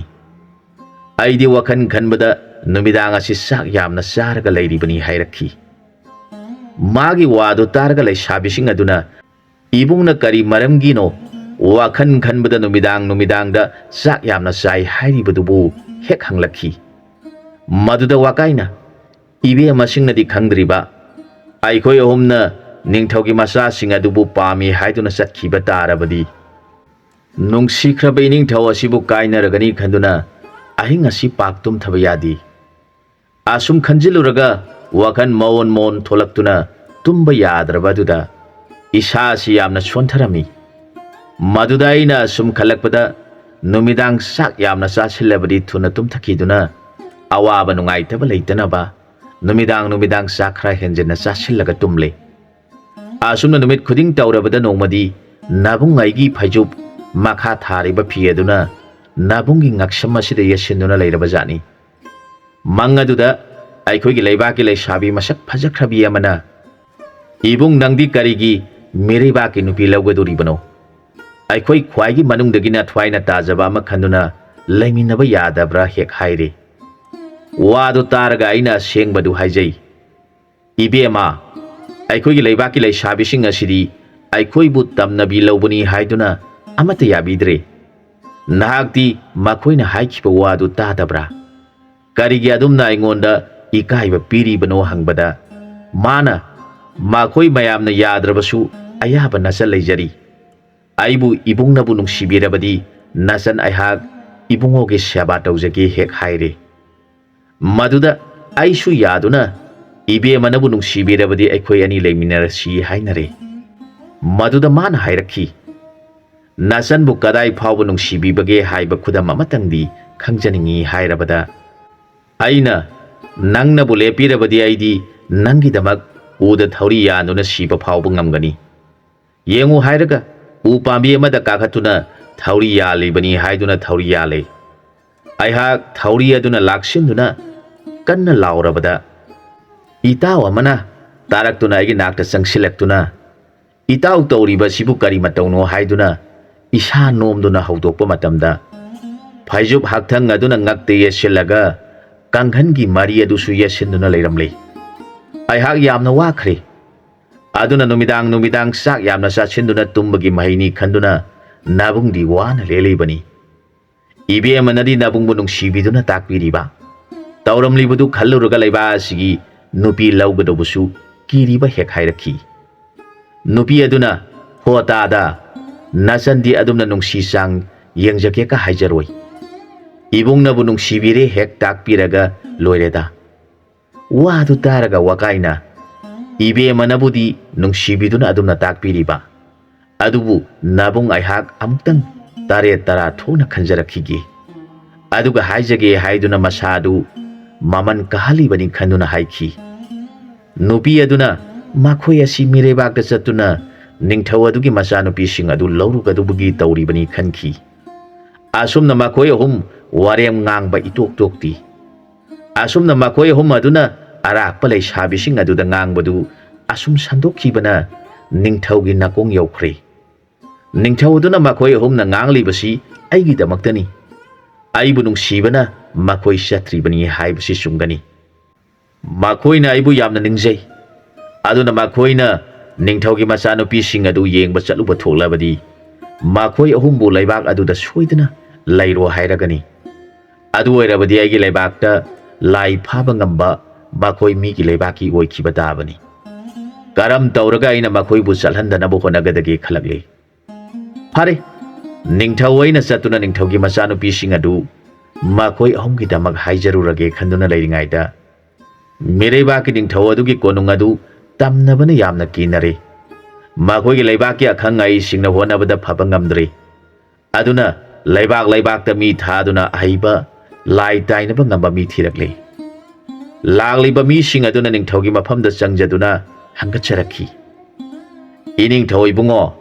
aikhoigi leiba adugi konungda angakpa phangna tamnare konung manung aduda mi kana amata leiba ngamdre aduna nana aikhoigi ningthau aduna haijarai ining thaugi leibakta kanagumba lai tainaba ngamba mi leirabadi mateng amukta pangbiu aikhoigi ningthau adudi machani pa pokshadi machani ngon ngakta ahum lei karigumba phanba ngambani pa aduda macha ahumgi manungda ni pa aduna pamba ma lobiduna ningthau oiduna panbiu haijarai lagliba paumi sing adugi wadu taraga ningthau aduna khali makhoi humna ngangkhiba wafam adu kayada sumkhrabano aina jatuna ningthau adugi machanupi sing adu haihurabadi makhoi pumnamak agi leibakta lehenba yaramgadobani adubu haujikti mina laktuna thiraklabana makoina piningba mana pibada aina kari haigani khanduna ningthauna lagliba mising aduda yenglaga hairakhi ibungo khoi nakhoi na hairiba mi singadu aina piragani makhoi ahum sui makhoi di khaidong duna amata chatlu haibadi yarakadaba mandi aduna makhoi ahum mak punna satpani mana adu makhoi amata da pibadi makhoi na yarakloi aduna mana piba tarabadi makhoi ahum mak sab manana pigadabani nadrabadi makhoi na lau haiba yaroi hairakhi ningthaugi wadu taraga lagliba ningthau manai singaduna iningthau ibungo nipa ahum sui hairabanina Rajkumari ahumdu soidana makhoi ahumda pirakani aduga ningthaugi konungdi amata oibanina piraktabasu yai hairakhi lagliba ningthau manai singi wadu taraga ningthaugi puning khara nungaiba poi makhoi ahum konung yenaba yadabanina soidana aigi laibakta halakhigani khanduna phare aina mi thaduna makhoi bu konungda kakhal halukhigi aduga nakhoi na hairiba wafam adu ningthina khanarasi haiduna manai sing thaduna makhoi ahumdu konungda kakhale aduga ningthauna hairakhi nakhoi ahumbu thangnaba laibakta panba ningthaugi konungda tamnabana laiba ngamdre madubu phanba ngamlabadi ningthaugi majai bema ahum lairibadu pigani hairi aduna nakhoi ahumbu amuktang chatuna ningthaugi awabadu kohanba ngambra haina laiba yenglusu haibabu nakhoi puningda kari thokpage hanglakhi makhoi ahumdu warem thaurem tawduna mi singda thangnabada panba ningthaugi machanupi ahumna makhoibu kauri haikhibadu asengba oina kauroklabada makhoi ahumak amana amada yengnaduna leinakhi maduda waremna laining thona takpirabadi nanai aikhoi hum laibak yengjarurage haina khumle aduga asumna ningthaubu yengladuna hairakhi laining thoibungo nanai khoibu nungsibirabadi nanai khoi humna seba chachariba siba mahadevagi puja simatangdi ining thogi nafamda sinajaramgi wadu taraga ningthauna phare nakhoina halaktriba phawba aina seba tawbiramlage haiduna yabikhi makhoi ahum aduna nungsit thembi marikhat phajana sanduna wakam pok ahum amasu ningthina salaga lagliba ningthaugi manai sing adubu puhallaga chaminakhre ningthau adu mathwai yamna nungai jaramdi magi leibakta leijagadaba makhoibu mireba ki mi soidana oikhiba tare khanduna mathwai nungai khidi asumna chatkhiduna makhoi nominini ki batungda leibaga aduda thumkhre makhoina konung changlakpada waremna hairakhi itausa makhoi asidi mafam asida amuk leiramle makhoi di mi tadaba mafamda layu hairaga nungaina konung asida changduna leithui hanakti mana singa silen thoklaga kangau cha thokshi hairakhi magi wadu taraga thauremna haujikti ekhoi homsu siba mahadevagi kripa su phanglabanina thuna nungsit mapigi lang asi thaktuna makhoi chalhankhiba yadi hairakhi mafam aduda leiramliba tamnabi sing adudi makhoi homna tanthokhiba mi marakta leiganu haikhiba lai sing aduni makhoina makhoi hombu ubada makhoi hom asi mafam asi yaushelagle karam dogani thuna paiduna chalhaudrabadi aikhogi ina sing asi kaktuna ngauraga chagani hairi hainaraga pakana leinakhre maduda thauremna nungsit mapigi lang thaktuna thamkhre aduga hairakhi aikhoi lai khurumba haurage chempa kabok suhi sangom laphoi piro haiduna madu ningthau manai singna pirabada makhoina phajana tolaga siba mahadevada kacharaga chathole aduga amana wakam pok adu phuba horakle amana sibagi bojon sonba horakle maduda tamnaduna leiramliba lai singaduna kari matau kobage aikhoge tamna pham asimaktada makhoina tamnaduna leithokre haiduna yamna saure maduda bojon saglibaduna asomna hairakhi hai maigai mari makta afa lang thaktuna thamleiba sida akhomnu nangna khomjanbirau anapnu nangna napsinbiu ayainu nangna yaibirau phana yai nangna phabirau siba mahadevagi yathangni soiba yaba nate haina hana hana sonduna wakam pok adu konung manung aduda tan thaduna yaiba horakle maduda tamnabi naha khara yauri baduna makhoigi lai son aduda khangba waraduna ꯅꯨꯡꯁꯤꯠ ꯊꯦꯝꯕꯤ ꯑꯗꯨꯗ ꯆꯔꯥꯡ ꯑꯣꯏꯅ ꯅꯞꯇꯨꯅ ꯂꯩꯈ꯭ꯔꯦ꯫ ꯃꯈꯣꯏ ꯄꯥꯏꯊꯣꯛꯄꯁꯨ ꯌꯥꯗ꯭ꯔꯦ꯫ ꯆꯔꯥꯡ ꯑꯣꯜꯂꯕ ꯇꯝꯅꯕꯤꯁꯤꯡ ꯑꯗꯨ ꯅꯨꯡꯁꯤꯠ ꯃꯄꯤ ꯑꯗꯨꯗꯒꯤ ꯑꯃꯨꯛ ꯅꯥꯟꯊꯣꯛꯄ ꯌꯥꯗꯗꯨꯅ ꯅꯞꯇꯨꯅ ꯂꯩꯔꯦ꯫ ꯃꯗꯨꯗ ꯃꯈꯣꯏꯅ ꯑꯃꯨꯛ ꯁꯣꯜꯂꯛꯈꯤ꯫ ꯅꯨꯡꯁꯤꯠꯅ ꯂꯥꯡꯕꯨ ꯊꯥꯛ, ꯋꯥꯀꯝꯄꯣꯛꯅ ꯇꯥꯟꯕꯨ ꯊꯥꯛ, ꯑꯃꯝꯕꯅ ꯂꯥꯡꯂꯤ ꯑꯣꯏ, ꯑꯉꯥꯟꯕꯅ ꯂꯪꯖꯩ ꯑꯣꯏꯗꯨꯅ ꯊꯝꯂꯤꯕ ꯑꯁꯤꯗ ꯇꯝꯅꯔꯤꯕ ꯅꯈꯣꯏ ꯈꯨꯗꯤꯡꯃꯛ ꯊꯨꯗꯕ ꯌꯥꯗꯦ꯫ ꯊꯨꯅ ꯌꯥꯡꯅ ꯊꯨꯒꯗꯕꯅꯤ ꯍꯥꯏꯅ ꯍꯟꯅ ꯍꯟꯅ ꯂꯥꯎꯔꯛꯂꯕꯗ ꯇꯝꯅꯕꯤ ꯃꯄꯤ ꯑꯅꯤ ꯑꯗꯨꯗꯤ ꯍꯥꯏ, ꯑꯩꯈꯣꯏ ꯁꯤꯕ ꯇꯥꯔꯦ, ꯊꯨꯅ ꯆꯠꯍꯧꯔꯁꯤ ꯍꯥꯏꯗꯨꯅ ꯃꯆꯥ ꯃꯅꯥꯎꯁꯤꯡ ꯑꯗꯨ ꯍꯟꯅ ꯌꯦꯡꯂꯝꯗꯅ ꯄꯥꯏꯗꯨꯅ ꯆꯠꯈ꯭ꯔꯦ꯫ ꯑꯗꯨꯒ ꯈꯔ ꯅꯍꯥ ꯑꯣꯏꯕꯁꯤꯡ ꯑꯗꯨꯗꯤ ꯅꯨꯡꯁꯤꯠ ꯊꯦꯝꯕꯤ ꯑꯗꯨꯗ ꯆꯔꯥꯡ ꯑꯣꯏꯅ ꯅꯞꯇꯨꯅ ꯂꯩꯔꯤꯕꯗꯨ ꯊꯥꯎꯔꯦꯝꯅ ꯐꯥꯔꯨꯔꯒ ꯈꯥꯡ ꯑꯃꯗ ꯃꯩ ꯊꯥꯡꯒꯠꯇꯨꯅ ꯉꯧꯔꯦ꯫ ꯑꯁꯨꯝꯅ ꯃꯈꯣꯏ ꯑꯍꯨꯝꯅ ꯅꯨꯃꯤꯠ ꯍꯨꯝꯅꯤ ꯆꯪꯅ ꯍꯣꯠꯅꯔꯕꯗ ꯅꯤꯡꯊꯧ ꯀꯣꯅꯨꯡꯗꯨ ꯀꯔꯤꯁꯨ ꯇꯧꯈꯤꯗ꯭ꯔꯦ꯫ ꯅꯤꯡꯊꯧꯒꯤ ꯄꯨꯛꯅꯤꯡ ꯌꯥꯝꯅ ꯅꯨꯡꯉꯥꯏꯔꯦ꯫ ꯃꯈꯣꯏ ꯑꯍꯨꯝ ꯑꯗꯨꯗꯤ ꯀꯔꯤꯁꯨ ꯊꯧꯁꯥꯗꯦ꯫ ꯅꯣꯡꯃꯒꯤ ꯑꯌꯨꯛ ꯑꯉꯟꯕꯗ ꯐꯣꯂꯥ ꯆꯥꯕ ꯇꯣꯛꯇꯦ꯫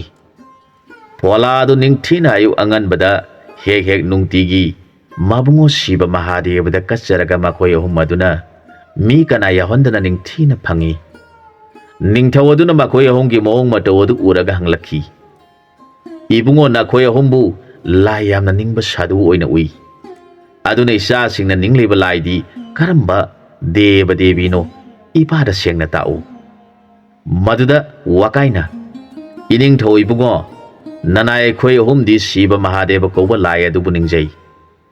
ꯏꯕꯨꯡꯉꯣ, ꯃꯥꯒꯤ ꯊꯧꯖꯥꯟꯗꯒꯤ ꯍꯧꯖꯤꯛꯇꯤ ꯂꯥꯏꯅꯤꯡꯊꯧꯒꯤ ꯀꯣꯅꯨꯡꯗ ꯇꯝꯅꯔꯝꯕꯗꯨ ꯐꯔꯒꯅꯤ꯫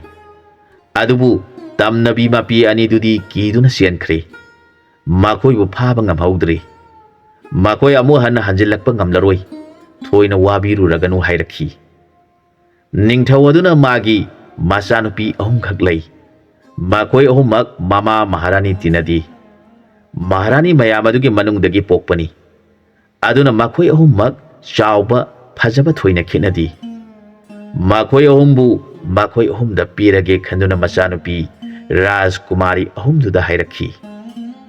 ꯏꯄꯥꯒꯤ ꯏꯕꯦꯝ ꯑꯍꯨꯝꯃꯛ, ꯅꯈꯣꯏꯕꯨ ꯂꯥꯛꯂꯤꯕ ꯑꯩꯈꯣꯏꯒꯤ ꯑꯋꯥꯕꯕꯨ ꯀꯣꯛꯄꯤꯔꯤꯕ ꯏꯕꯨꯡꯉꯣ ꯑꯍꯨꯝ ꯑꯁꯤꯗ ꯄꯤꯔꯒꯦ ꯈꯜꯂꯦ꯫ ꯅꯈꯣꯏꯅ ꯀꯔꯤ ꯈꯟꯕꯒꯦ? ꯏꯆꯥꯁꯤꯡꯒꯤ ꯅꯄꯨꯛꯅꯤꯡꯒꯤ ꯋꯥꯐꯝꯁꯤꯡ ꯑꯗꯨ ꯏꯄꯥ ꯑꯃꯨꯛꯇ ꯈꯪꯒꯦ ꯍꯥꯏꯔꯛꯈꯤ꯫ ꯃꯄꯥ ꯅꯤꯡꯊꯧꯒꯤ ꯋꯥꯗꯨ ꯇꯥꯔꯒ ꯃꯆꯥꯅꯨꯄꯤ ꯔꯥꯖꯀꯨꯃꯥꯔꯤꯁꯤꯡ ꯑꯗꯨꯅ, ꯏꯄꯥ ꯏꯕꯨꯡꯉꯣ, ꯂꯥꯛꯂꯤꯕ ꯏꯕꯨꯡꯉꯣꯁꯤꯡ ꯑꯁꯤꯗꯤ ꯃꯇꯤꯛ ꯃꯒꯨꯟ ꯂꯩꯃꯜꯂꯤ꯫ ꯅꯆꯥ ꯑꯩꯈꯣꯏꯅ ꯇꯥꯖꯕꯗ ꯇꯝꯅꯕꯤꯕꯨ ꯐꯥꯗꯨꯅ ꯆꯥꯊꯣꯛꯏ ꯍꯥꯏꯅꯩ꯫ ꯑꯗꯨꯅ ꯅꯅꯥꯏ ꯑꯩꯈꯣꯏꯕꯨ ꯃꯈꯣꯏꯒꯤ ꯁꯦꯕꯥ ꯇꯧꯕꯗ ꯃꯇꯤꯛ ꯆꯥꯒꯗꯕ ꯃꯥꯟꯗꯦ꯫ ꯃꯗꯨꯗ ꯅꯤꯡꯊꯧ ꯑꯗꯨꯅ ꯈꯜꯂꯤ, ꯏꯆꯥꯅꯨꯄꯤꯁꯤꯡꯅ ꯈꯜꯂꯤꯕ ꯑꯁꯤ ꯆꯨꯝꯕ ꯇꯥꯔꯕ꯭ꯔꯥ? ꯅꯍꯥꯟ ꯃꯈꯣꯏꯅ ꯇꯝꯅꯕꯤ ꯐꯥꯔꯦ, ꯃꯈꯣꯏꯕꯨ ꯉꯧꯅꯕ ꯈꯥꯡ ꯄꯤꯌꯨ ꯍꯥꯏꯗꯨꯅ ꯀꯣꯅꯨꯡ ꯃꯅꯨꯡ ꯑꯁꯤꯗ ꯃꯩ ꯍꯧꯒꯠꯇꯨꯅ ꯉꯧꯈꯤꯕ ꯑꯗꯨ ꯇꯝꯅꯕꯤ ꯐꯥꯗꯨꯅ ꯉꯧꯔꯒ ꯆꯥꯈꯤꯕ ꯑꯣꯏꯕ ꯇꯥꯔꯦ ꯈꯟꯗꯨꯅ ꯅꯤꯡꯊꯧ ꯑꯃꯨꯛ ꯃꯈꯥ ꯇꯥꯅ ꯉꯥꯡꯗꯅ ꯇꯨꯃꯤꯟꯅ ꯃꯔꯨ ꯂꯨꯛꯊꯗꯨꯅ ꯋꯥꯈꯜ ꯇꯧꯗꯨꯅ ꯂꯩꯈ꯭ꯔꯦ꯫ ꯀꯔꯤꯅꯣ ꯃꯤꯅ ꯇꯝꯅꯕꯤꯕꯨ ꯐꯥꯗꯨꯅ ꯆꯥꯕ ꯍꯥꯏꯕ ꯑꯁꯤꯕꯨ ꯃꯈꯣꯏ ꯑꯍꯨꯝ ꯑꯁꯤ ꯃꯤ ꯑꯣꯏꯗꯕ ꯖꯥꯠꯂꯥ? ꯅꯠꯇ꯭ꯔꯒ ꯍꯤꯡꯆꯥꯕꯅ ꯃꯤ ꯑꯣꯏꯅ ꯑꯣꯟꯗꯨꯅ ꯂꯩꯔꯕ꯭ꯔꯥ ꯍꯥꯏꯅ ꯕꯣꯙꯤ ꯇꯧꯗꯨꯅ ꯋꯥꯈꯜ ꯈꯟꯐꯝ ꯈꯪꯗꯅ ꯂꯩ꯫ ꯑꯃꯨꯛꯁꯨ ꯃꯈꯣꯏꯗꯤ ꯅꯨꯡꯇꯤꯒꯤ ꯑꯌꯨꯛꯇ ꯐꯣꯂꯥ ꯆꯥꯗꯨꯅ ꯑꯁꯦꯡꯕ ꯄꯣꯠ ꯉꯥꯛꯇ ꯆꯥꯗꯨꯅ ꯂꯩ꯫ ꯑꯗꯨꯅ ꯃꯈꯣꯏꯕꯨ ꯍꯤꯡꯆꯥꯕꯅꯤ ꯍꯥꯏꯅ ꯀꯔꯝꯅ ꯍꯥꯏꯒꯗꯧꯔꯤꯕꯅꯣ? ꯅꯤꯡꯊꯧ ꯑꯗꯨꯒꯤ ꯄꯨꯛꯅꯤꯡ ꯑꯗꯨ ꯌꯥꯝꯅ ꯋꯥꯔꯝꯃꯤ꯫ ꯅꯤꯡꯊꯧꯒꯤ ꯑꯋꯥꯕ ꯃꯥꯏꯊꯣꯡ ꯑꯗꯨ ꯎꯔꯒ ꯋꯥꯔꯦꯝꯅ, ꯏꯅꯤꯡꯊꯧ ꯏꯕꯨꯡꯉꯣ, ꯅꯅꯥꯏꯅ ꯎꯖꯕꯗ ꯂꯥꯏꯅꯤꯡꯊꯧꯒꯤ ꯄꯨꯛꯅꯤꯡ ꯅꯨꯡꯉꯥꯏꯇꯕꯒꯤ ꯃꯃꯤ ꯃꯥꯏꯊꯣꯡꯗ ꯇꯥꯏ꯫ ꯀꯔꯤ ꯅꯨꯡꯉꯥꯏꯇꯕ ꯌꯥꯎꯕꯤꯕꯒꯦ? ꯅꯅꯥꯏ ꯑꯩꯈꯣꯏ ꯑꯍꯨꯝꯒꯤ ꯊꯧꯑꯣꯡꯗ ꯑꯁꯣꯏꯕ ꯀꯔꯤ ꯌꯥꯎꯈ꯭ꯔꯕꯒꯦ ꯍꯪꯖꯔꯛꯈꯤ꯫ ꯊꯥꯎꯔꯦꯝꯅ ꯃꯈꯥ ꯇꯥꯔꯛꯈꯤ, ꯍꯧꯖꯤꯛꯇꯤ ꯅꯅꯥꯏ ꯑꯩꯈꯣꯏꯒꯤ ꯊꯕꯛ ꯂꯣꯏꯖꯔꯦ꯫ ꯅꯤꯡꯕ ꯊꯨꯡꯗꯕ ꯌꯥꯎꯕꯤꯔꯕꯁꯨ ꯅꯅꯥꯏ ꯑꯩꯈꯣꯏ ꯂꯩꯔꯤꯉꯩꯗ ꯇꯥꯛꯄꯤꯌꯨ, ꯑꯩꯈꯣꯏꯅ ꯑꯉꯝꯕ ꯍꯣꯠꯅꯖꯔꯝꯒꯦ꯫ ꯅꯅꯥꯏ ꯑꯩꯈꯣꯏꯗꯤ ꯑꯩꯈꯣꯏꯒꯤ ꯅꯤꯡꯊꯧ ꯑꯗꯨꯒꯤ ꯌꯥꯊꯪꯗꯒꯤ ꯏꯅꯤꯡꯊꯧꯒꯤ ꯃꯇꯦꯡ ꯄꯥꯡꯕ ꯂꯥꯛꯆꯕꯅꯤ꯫ ꯃꯗꯨꯗ ꯋꯥꯀꯥꯏꯅ, ꯑꯩꯍꯥꯛꯇꯤ ꯑꯁꯤꯒꯨꯝꯕ ꯊꯕꯛ ꯑꯁꯤ ꯊꯣꯏꯅ ꯄꯥꯝꯗ꯭ꯔꯕꯅꯤ꯫ ꯑꯗꯨꯕꯨ ꯍꯟꯗꯛꯀꯤ ꯑꯁꯤꯗꯤ ꯑꯩꯈꯣꯏꯒꯤ ꯏꯅꯤꯡꯊꯧꯅ ꯅꯤꯡꯊꯧ ꯑꯁꯤꯒꯤ ꯃꯇꯦꯡ ꯈꯔ ꯄꯥꯡꯂꯨꯁꯣ ꯍꯥꯏꯗꯨꯅ ꯂꯥꯛꯈꯤꯕꯅꯤ꯫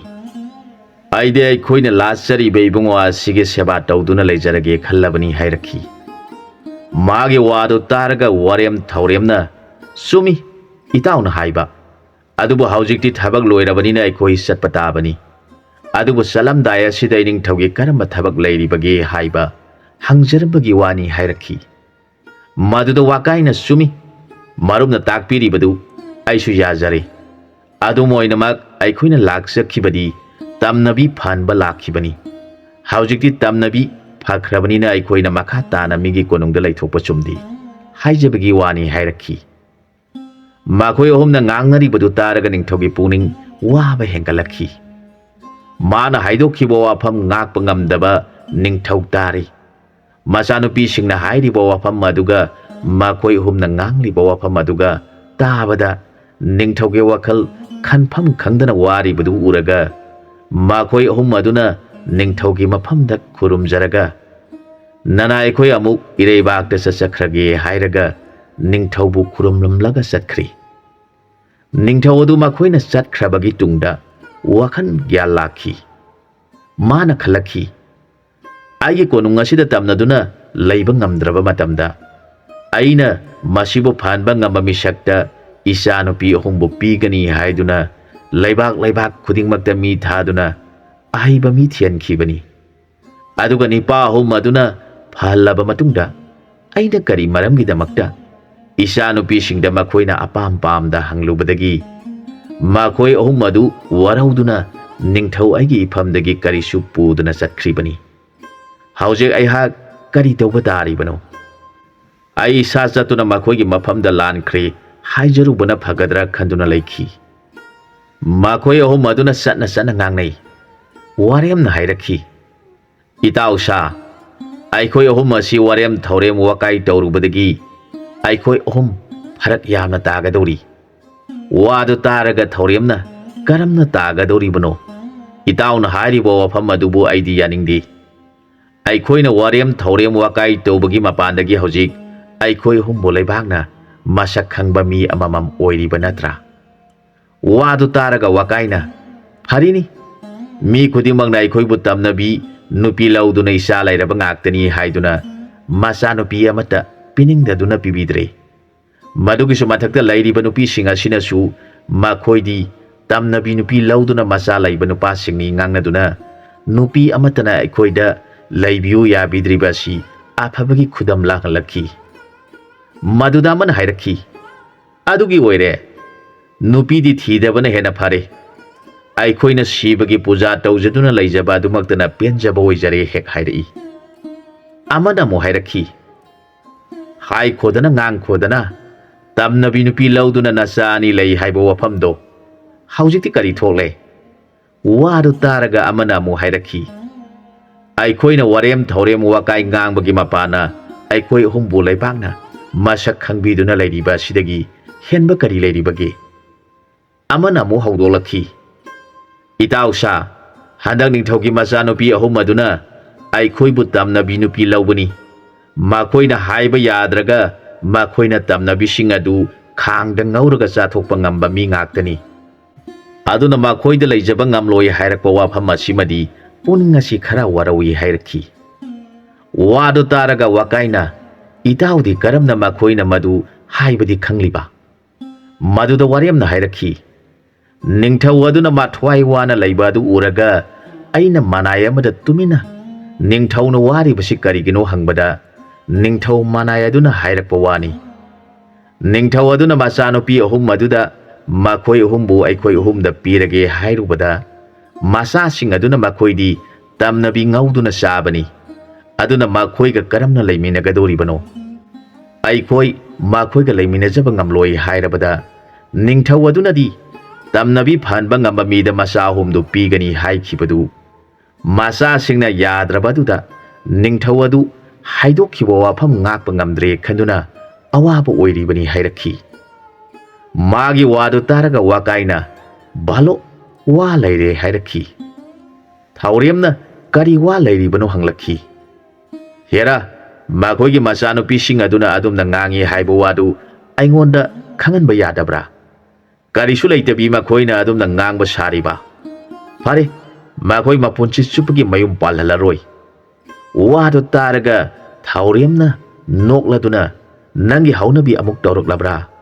Nangna tamnabi lawi sa ani lere hairubadagi leisabising na aikoida layu haiba amata kibadagi yadriba si haujingna kari amuk haiduna aikoibu yongadoribano maduda wakaina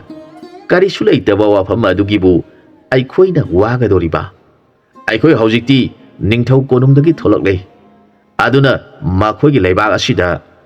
sana sana thengna thengna ba mi singda wari saramgadoribani magi wado taraga waremna kari amuk haiduna wari sagadoribano hanglakhi maduda wakaina madugi damakta nakhoi ani waruraganu aina thokpa hairam lage haina duna khungang sangduna lakle khungi mi sing aduna karai dagino kari thabak chalubano hanglabada wakai kauba aduna khumi aikhoi thangnaba leibak tagini laiba sigining thogi konungda tamnabina tamnaduna konung adu mi leiba yadrabada aikhoi bu kauduna tamnabi sing adu loisinaba chalubani aikhoi na laiba asi laklingaida kana kari tamnabi sithaduna leiribage khangjaningduna khungang sangduna yengjarakpani khumi makhoi wado taraga khungangi mi sing aduna yamna haiba mi sing aduni aikhoi gi leiba ke konungda tamnaduna mi leiba ngamlaktrabada makhoi ahum asina tanthoktuna phale hairiba mi sing aduni ibungo ahomak lengsin birau ngasidi aigi sida potha biro phataba kari leiribage haibadu khara yengbiramu asum haiduna makhoi ahumbu luna tawduna pisa bithak tawduna thamle laikai gi miyam adu sanglaktuna makhoi da hanglakhi oja sing handak konungda tamnaramliba adubu karam tawribano maduda wakaina kari haigadabano khangdreda adubu hanglabanina haidabadi yadre masi haidoluraga ining thau tarabadi mapuning kaya nungairaroi adubu mayamna hanglabanina asengba hairamdrabadi aikhoi bu karisu khangdaba mi ngaktani haina horani asengbadi hairamlage ningthaugi majaibi ama rajkumari ahumdu Shiva Mahadeva bu yamna ningjabi bhakta oi makhoina sumna Shiva Mahadeva bu ningjarakpa Mahadeva gi puja tauba sida nongmadi makhoina Shiva na mongphamda leiba numit aduda puja taurure aduna Shiva Mahadeva na aigi inai ahum si ngasidi aigi puja yadaba numit asi khangdaduna aigi phamda madik magul leiba mapuroiba pinabiu haiduna niri adubu ainadi makhoi mafamda afaba bor piba yadaba numit thoklabanina makhoi mafamda pigadaba bor asi kari haina pigani khali Mahadevana sumna pikhi nakhoina aibu puja yadaba thabanda bor nire aduna aina nakhoi gi nafamda tamnabi haibadu thajinduna nakhoi pumnamak leiba ngamdrabada napa ningthauna ahiba tamnabibu ngamba aigi bozon buning thina khangba mi kauruduna loishillaba matungda napa ningthawduna dharma masak khangba makhoida pijaraba matamda nakhogi dos kokchau maduda nakhogi tawjaruba pabaduna kanduna nakhoina lagliba mi singadubu pamdaduna tawrabadi nakhoi ahmak atopa singda panba tarabadi borogadoriba nipa singadu ahing aduda siboira sinu hairaga Shiva Mahadeva du mang thokre madugi maramdagi makhoi ahumgi dostagi makhoi gi konungda tamnaribani Rajkumari ahumdugi khanbada aikoi ahumsu yamna nungai khidre makhoi hojik mayum panba yaroidori makhoi bu lauruba nipa khudingmak ahing amada sigadori ningthau aduna su maram si kari leibage haina hangdabana aikhoina ayapa saduna haiba thokadra khanduna hairamdre asum hairaga wakai adu tumina leikhi wadu taraga thoremna hairakhi itauna karigi aduk luba wafam adubu mayamgi mafamda hairibano makhoina di kari leibage hangdraga itauna irai laina mayamgi mamangda ngangthu I hairaga asawbagi mawong malhali miyam aduna chumbo oigani makhoi ahum adu Mahadeva yamna ningmani hek hairakhi asumna makhoi ahum aduna khungang manga tara chatuna ahing lektuna hairamba wafam adu haidolunu haina hainarakwa wafamna laibaktu sin thungna ngangnarakle maduda kanamatana Rajkumari ahumbu pami nungsi haina khidri Makhoi bu uba mipung khudingmangna laithongnaduna leiri. Makhoi ahumsu makhoi gi leibak yaukhre. Maduda makhoi seba taujaramba Siba Mahadeva adubu ningthauna leibaki leisabi macasingda numit khuding makhoi halaktriba phauba lamseng tu seng tawhanduna laithienduna seba tawduna leiri. Makhoi ahumdo halakpa ubada ningthawaduna harauduna makhoi ahumbo harauna kauksinbiri. Lairiba laisabising aduna makhoi chalubagi wari taninglami. Makhoi hena taning libana ningthaugi machanupi Rajkumari ahum adugi maramda hena thuna taninglami. Ningthauna hanglakhi. Nakhoi ahum chalubadi mangol oiraba natra. Maduda makhoi ahumna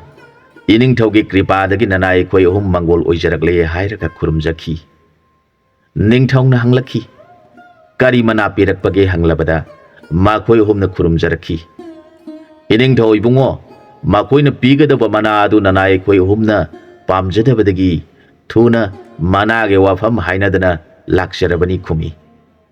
Maduda ningthauna kari wanone nakhoina makhoina pigadoriba mana adu pamde haiduna thuna laklabani hairiba sibu hairakhi. Maduda wakaina iningthau ibungo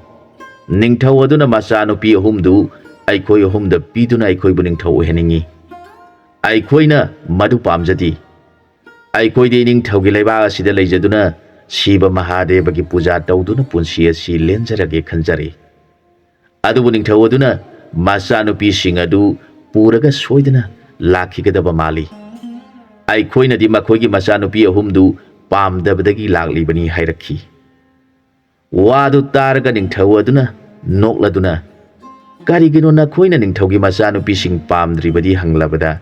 wakaina khumi. Iningthau ibungo sap laibini makhoidu laurubani pa khudingmak ahing amada soidana sigani makhoigi sap aduna. Makhoina aikoi ahumbu ubada kiduna aikoida leningdi. Makhoide Siba Mahadeva gi manai oiba mi singdana laugadabani. Atopana laubadi yaroi. Yamna marik sumna ningthau aduda wakai kaubadi paduna tamlabada ningthauna wakhan tawi. Makhoi ahum asi Siba Mahadeva gi kripa phanglaba misak ngaktani. Aduna Rajkumari ahum adugi maramda munna khangduna makhoina ningthaugi machanupi sing adu lauruba tarabadi awaba taragani khanduna selakpa tare khankhi. Asum tawduna ningthau aduna phare nakhoi ahumna pamba tawro aduga lairiba laisabi sing asi nakhoi ahumgi laigi seba tawbada mating oinaba asum thamkhige haibra. Asumna hanglaklabada thauremna iningthau ibungo makhoi sing asibu aikhoigi inakta leiduna Siba Mahadeva gi puja tawba yawbada kiroidra. Makhoi mayamna nana aikoi ahumbu tamnabi laubani khanduna aikhoiga laiminaba kikhiba ngaktani. Aduna hangjaba wafamni waraubiba tawbiganu. Makhoina aikhoibu laiminabada akiba leite hairabadi nana aikhoigidi akaiba leijadi hek hairakhi. Ningthau aduna khalli makhoi ahum asi afaba misak ngaktani. Makhoigi tawriba thawongna laibaki miyoi singna lana ngangnabani. Ningthau aduna phare haujikti nakhoi ahum halaklabanina Siba Mahadeva gi puja asi nakhoina napuning thungnaba tawjaro. Aihaksu konungda lengdana leiduna laibaki thabak tawrukhige hairamlaga chatkhi. Asomdana mirebaki ningthau aduna makhoina chatkraba tungda makhoigi damakta karigumba amata pihaudraba aduda mahak yamna ikai nungsi yanakhre. Loinana laiba adugi misingna ngangnariba machanupi ahum adu mai yamna kanbi. Makhoibu lauruba nipa khudingmak hekta sigani haina makhoi ahum aduna khangbadagi ningthauna karigumba Rajkumari ahum adubu makhoida pirakpa yai khanduna kari amata hairamdana tumina lona sienkhibani haina khanduna majaibe masing adu yengladuna thina ngangba haurakle. Nakhoi ahumna aduk haikhraba miyoi sing adubu kari leitana tamnabi lauba nipa ngaktani. Laiminaba kijai haiduna ningai tawbadagi makhoi ahumnasu nakhoibu mai kanbi nakhoibu lauruba nipa khudingmak ahing amada sigani. Aduna ꯃꯈꯣꯏ ꯑꯍꯨꯝꯗꯨ ꯈꯪꯗꯨꯅ ꯅꯈꯣꯏꯕꯨ ꯄꯤꯔꯛꯀꯗ꯭ꯔꯥ ꯈꯟꯗꯨꯅ ꯀꯔꯤ ꯍꯥꯏꯔꯝꯗꯅ ꯂꯣꯟꯅ ꯆꯦꯟꯈ꯭ꯔꯦ꯫ ꯍꯧꯖꯤꯛꯇꯤ ꯅꯈꯣꯏ ꯑꯍꯨꯝꯒꯤ ꯋꯥꯐꯝ ꯑꯁꯤ ꯂꯩꯕꯥꯛ ꯁꯤꯟ ꯊꯨꯡꯅ ꯈꯪꯂꯕꯅꯤꯅ ꯀꯅꯥꯒꯨꯝꯕ ꯅꯤꯄꯥ ꯑꯃꯗꯗ ꯅꯈꯣꯏꯕꯨ ꯊꯥꯖꯕ ꯌꯥꯗ꯭ꯔꯤ꯫ ꯃꯤꯄꯨꯝ ꯈꯨꯗꯤꯡꯃꯛ ꯂꯣꯏꯅ ꯀꯤꯅꯈ꯭ꯔꯦ꯫ ꯃꯁꯤꯗꯤ ꯅꯄꯥ ꯑꯩꯉꯣꯟꯗ ꯗꯣꯁ ꯇꯧꯒꯅꯨ꯫ ꯅꯈꯣꯏꯅ ꯅꯄꯥ ꯑꯩꯒꯤ ꯋꯥꯕꯨ ꯊꯧꯑꯣꯏꯗꯗꯨꯅ ꯊꯣꯛꯂꯤꯕ ꯋꯥꯐꯝꯅꯤ꯫ ꯃꯈꯣꯏꯕꯨ ꯃꯇꯧ ꯀꯔꯝ ꯇꯧꯅ ꯑꯩꯅ ꯀꯧꯔꯨꯒꯅꯤ? ꯃꯈꯣꯏꯒꯤ ꯇꯧꯕꯤꯃꯜ ꯀꯔꯤꯁꯨ ꯄꯤꯈꯤꯗ꯭ꯔꯤ꯫ ꯀꯔꯤꯁꯨ ꯈꯪꯗꯕ ꯅꯤꯡꯊꯧ ꯑꯩꯅ ꯅꯤꯡꯊꯧ ꯑꯣꯏꯒꯗꯕꯒꯤ ꯁꯔꯨꯛ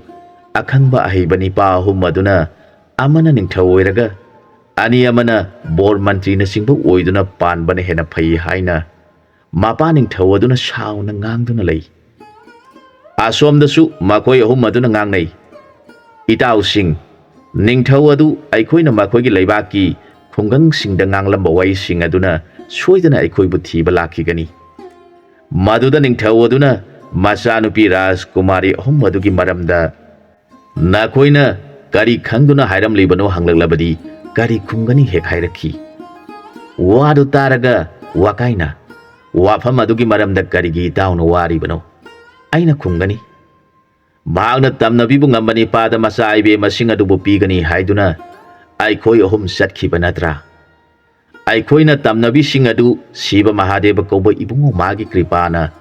ꯉꯝꯖꯗꯨꯅ ꯃꯆꯥꯅꯨꯄꯤꯁꯤꯡ ꯑꯗꯨ ꯂꯧꯔꯒ ꯑꯩꯈꯣꯏꯒꯤ ꯂꯨꯆꯤꯡꯕ ꯑꯣꯏꯕ ꯏꯇꯥꯎ ꯋꯥꯔꯦꯝꯗ ꯅꯤꯡꯊꯧ ꯑꯣꯏꯍꯜꯂꯒ ꯑꯩꯈꯣꯏ ꯑꯅꯤꯅ ꯃꯅꯥꯎꯅꯨꯄꯤ ꯑꯅꯤꯗꯨꯕꯨ ꯂꯧꯗꯨꯅ ꯑꯃꯅ ꯕꯣꯔ ꯃꯟꯇ꯭ꯔꯤ ꯑꯣꯏꯔꯒ ꯑꯃꯅ ꯁꯦꯅꯥꯄꯇꯤ ꯑꯣꯏꯗꯨꯅ ꯂꯩꯃꯤꯟꯅꯒꯅꯤ ꯈꯜꯂꯨꯕꯅꯤ꯫ ꯑꯗꯨꯕꯨ ꯅꯤꯡꯊꯧꯅ ꯃꯥꯅ ꯄꯤꯒꯗꯧꯔꯤꯕ ꯃꯅꯥ ꯑꯣꯏꯒꯗꯧꯔꯤꯕ ꯃꯆꯥ ꯅꯤꯡꯉꯣꯜꯁꯤꯡ ꯑꯗꯨꯗ ꯀꯔꯤꯒꯤ ꯑꯄꯥꯝ ꯄꯥꯝꯗ ꯍꯪꯗꯨꯅ ꯅꯨꯄꯤ ꯑꯍꯨꯝ ꯑꯗꯨꯅ ꯑꯩꯈꯣꯏꯕꯨ ꯇꯝꯅꯕꯤꯒꯤ ꯅꯨꯄꯥ ꯉꯥꯛꯇꯅꯤ, ꯃꯈꯣꯏꯒ ꯂꯩꯃꯤꯟꯅꯖꯕ ꯉꯝꯖꯔꯣꯏ ꯍꯥꯏꯕꯗꯨꯗ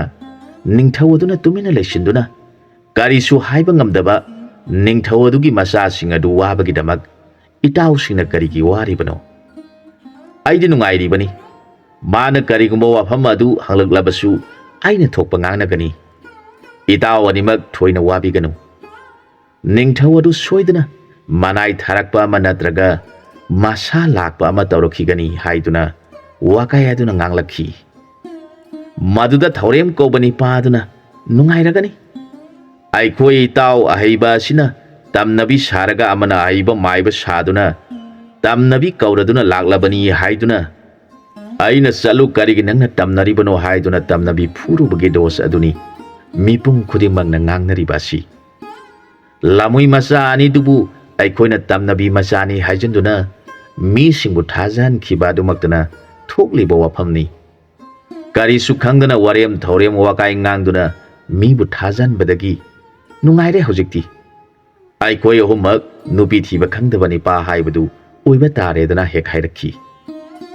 ꯋꯥꯗꯨ ꯇꯥꯔꯒ ꯋꯥꯔꯦꯝꯅ ꯀꯟꯅ ꯉꯥꯡꯒꯅꯨ, ꯂꯩꯔꯤꯕ ꯂꯩꯁꯥꯕꯤꯁꯤꯡ ꯑꯁꯤ ꯇꯥꯈꯤꯗꯨꯅ ꯃꯈꯣꯏ ꯑꯍꯨꯝ ꯑꯁꯤ ꯑꯋꯣꯏꯕ ꯉꯥꯡꯗꯕ ꯃꯤ ꯉꯥꯛꯇꯅꯤ, ꯃꯈꯣꯏꯅ ꯅꯍꯥꯟ ꯃꯈꯩ ꯇꯧꯔꯝꯂꯤꯕ ꯑꯁꯤꯗꯤ ꯃꯤꯅꯝꯕ ꯉꯥꯛꯇꯅꯤ ꯍꯥꯏꯈ꯭ꯔꯕꯗꯤ ꯂꯩꯕꯥꯛ ꯋꯥꯊꯣꯛ ꯑꯣꯏꯔꯛꯀꯅꯤ ꯍꯥꯏꯔꯛꯈꯤ꯫ ꯋꯥꯗꯨ ꯇꯥꯔꯒ ꯊꯧꯔꯦꯝꯅ, ꯆꯨꯝꯃꯤ ꯏꯇꯥꯎꯅ ꯍꯥꯏꯕ, ꯂꯩꯔꯤꯕ ꯂꯩꯁꯥꯕꯤꯁꯤꯡ ꯑꯁꯤ ꯃꯈꯣꯏꯁꯨ ꯑꯩꯈꯣꯏꯕꯨ ꯄꯥꯝꯂꯛꯂꯕꯅꯤ, ꯑꯗꯨꯅ ꯃꯈꯣꯏꯅ ꯑꯩꯈꯣꯏꯅ ꯁꯦꯕꯥ ꯇꯧꯖꯔꯤꯕ ꯏꯕꯨꯡꯉꯣ ꯑꯁꯤꯒꯤ ꯁꯦꯕꯥ ꯇꯧꯕꯗ ꯃꯈꯣꯏꯁꯨ ꯌꯥꯎꯖꯒꯦ ꯍꯥꯏꯔꯛꯂꯤꯕꯅꯤ꯫ ꯋꯥꯗꯨ ꯇꯥꯔꯒ ꯋꯥꯀꯥꯏꯅ, ꯏꯇꯥꯎꯁꯥ, ꯅꯈꯣꯏ ꯑꯅꯤ ꯅꯄꯨꯛꯅꯤꯡꯗꯨ ꯊꯣꯏꯅ ꯂꯥꯟꯈꯤꯒꯅꯨ꯫ ꯁꯣꯏꯗꯅ ꯃꯤꯔꯩꯕꯥꯛꯀꯤ ꯅꯤꯡꯊꯧ ꯑꯗꯨ ꯂꯥꯛꯈꯤꯒꯅꯤ, ꯁꯣꯏꯗꯅ ꯃꯆꯥ ꯅꯤꯡꯉꯣꯜꯁꯤꯡꯗꯨ ꯑꯩꯈꯣꯏꯗ ꯄꯤꯔꯛꯈꯤꯒꯗꯧꯔꯤꯕꯅꯤ ꯍꯦꯛ ꯍꯥꯏꯔꯛꯈꯤ꯫ ꯋꯥꯔꯦꯝꯅ, ꯑꯣꯟꯊꯣꯛꯅ ꯋꯥꯈꯜ ꯅꯨꯡꯉꯥꯏꯕ ꯍꯥꯏꯕꯗꯨꯅꯤ, ꯑꯗꯨꯗꯤ ꯃꯥꯟꯕ꯭ꯔꯥ ꯌꯦꯡꯉꯨ ꯑꯩꯍꯥꯛ ꯅꯤꯡꯊꯧ ꯁꯥꯔꯒꯦꯀꯣ ꯍꯥꯏꯔꯒ, ꯍꯥꯏ ꯍꯥꯏ, ꯅꯈꯣꯏ ꯀꯅꯥ ꯀꯅꯥ ꯂꯩꯕꯒꯦ?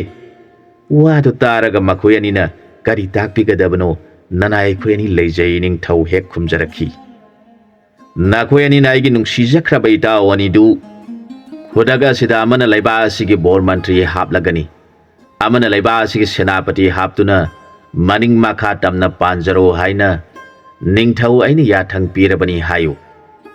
ꯑꯗꯨꯒ ꯃꯈꯣꯏꯅ ꯃꯊ꯭ꯋꯥꯏꯅ ꯄꯥꯝꯖꯕ ꯂꯩꯕꯥꯛ ꯑꯁꯤꯗꯒꯤ ꯆꯅꯨ ꯅꯤꯉꯣꯜꯁꯤꯡꯒꯤ ꯃꯅꯨꯡꯗꯒꯤ ꯑꯊꯣꯏꯕ ꯅꯤꯉꯣꯜ ꯇꯔꯥꯗꯪ ꯈꯟꯗꯨꯅ ꯂꯧꯖꯔꯣ ꯍꯥꯏꯌꯨ꯫ ꯃꯗꯨꯗ ꯊꯧꯔꯦꯝꯒ ꯋꯥꯔꯦꯝꯒꯅ, ꯂꯥꯏꯅꯤꯡꯊꯧ ꯏꯕꯨꯡꯉꯣ, ꯅꯅꯥꯏ ꯑꯩꯈꯣꯏꯗ ꯄꯤꯕꯤꯔꯤꯕ ꯁꯅꯥ ꯌꯥꯊꯪ ꯑꯗꯨꯗꯤ ꯈꯔ ꯌꯥꯝꯃꯜꯂꯤ, ꯈꯔ ꯀꯛꯊꯕꯤꯌꯨ꯫ ꯋꯥꯔꯦꯝꯅ, Karino nakhoi ani na hairi badubu. Ningthau na piba sanaya thangbu phai phate hairabadi. Laiba asida ningthau aina karam na wayen gani. Pare nakhoi ani di aigi sana ba marup ni aduna.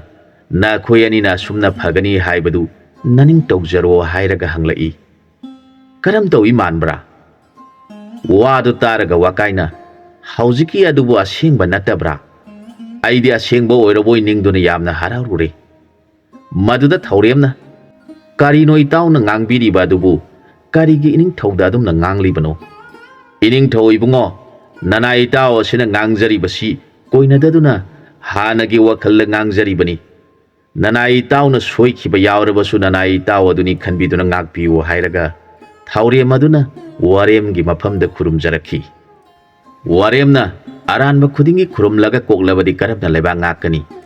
Nakhoi ani banga sidagi nafam laukthok labani hek hairaki. Ani adu tumina ningthau bu kibagi mawong da lai.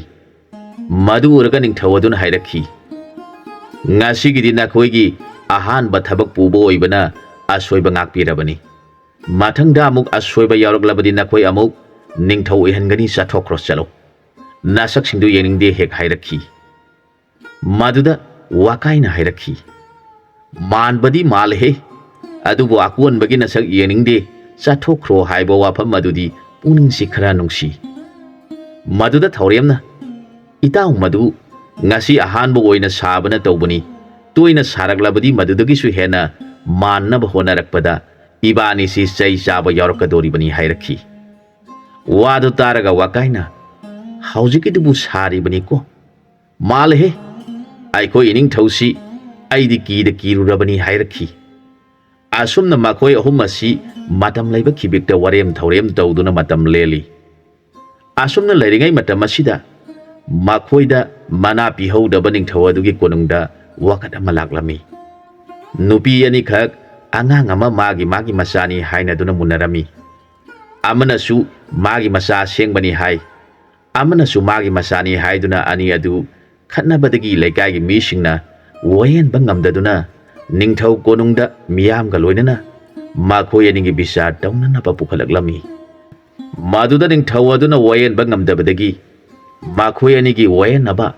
achumba ngang adugi mama matau karamna khangadagi haiba khangdabadagi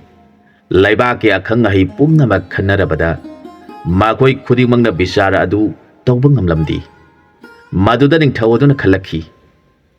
Makhoi nipa ahum tamnabi tan thokpa ngamba makhoina besara singamgani khanduna amuk hana makhoi bu kawba mi tharakhi. Ningthau manai singna makhoi humda haijarakhi. Ibungo ahumma aikhoi gi ningthau na konungda lakpidaba yadi. Nakhoi ahumgi mana pi haudre. Madugi sumathakta laibag aduda wayen bangamdaba amasu ibungo ahumna wayen bigadawni hairakhi. Wadu taraga waremna iyambasing hanana karamba wayen laibage takpiu. Ningthau manai singna tabiu ibungo ahummak laiba adugi arapa khungang masi amada yumdom pok oina laiba yum amada nipa amaga nupi amaga yum panduna lairami. Makhoi anina yum palaba matungda masa nipa angang ama phangjaraba matungda nipa adu sikhre. Nupi aduna angang aduga loinana laijaraba matungda nongma angang mama sina angang bu sumduna thanamlaga turen kumduna iru jabasat khringaida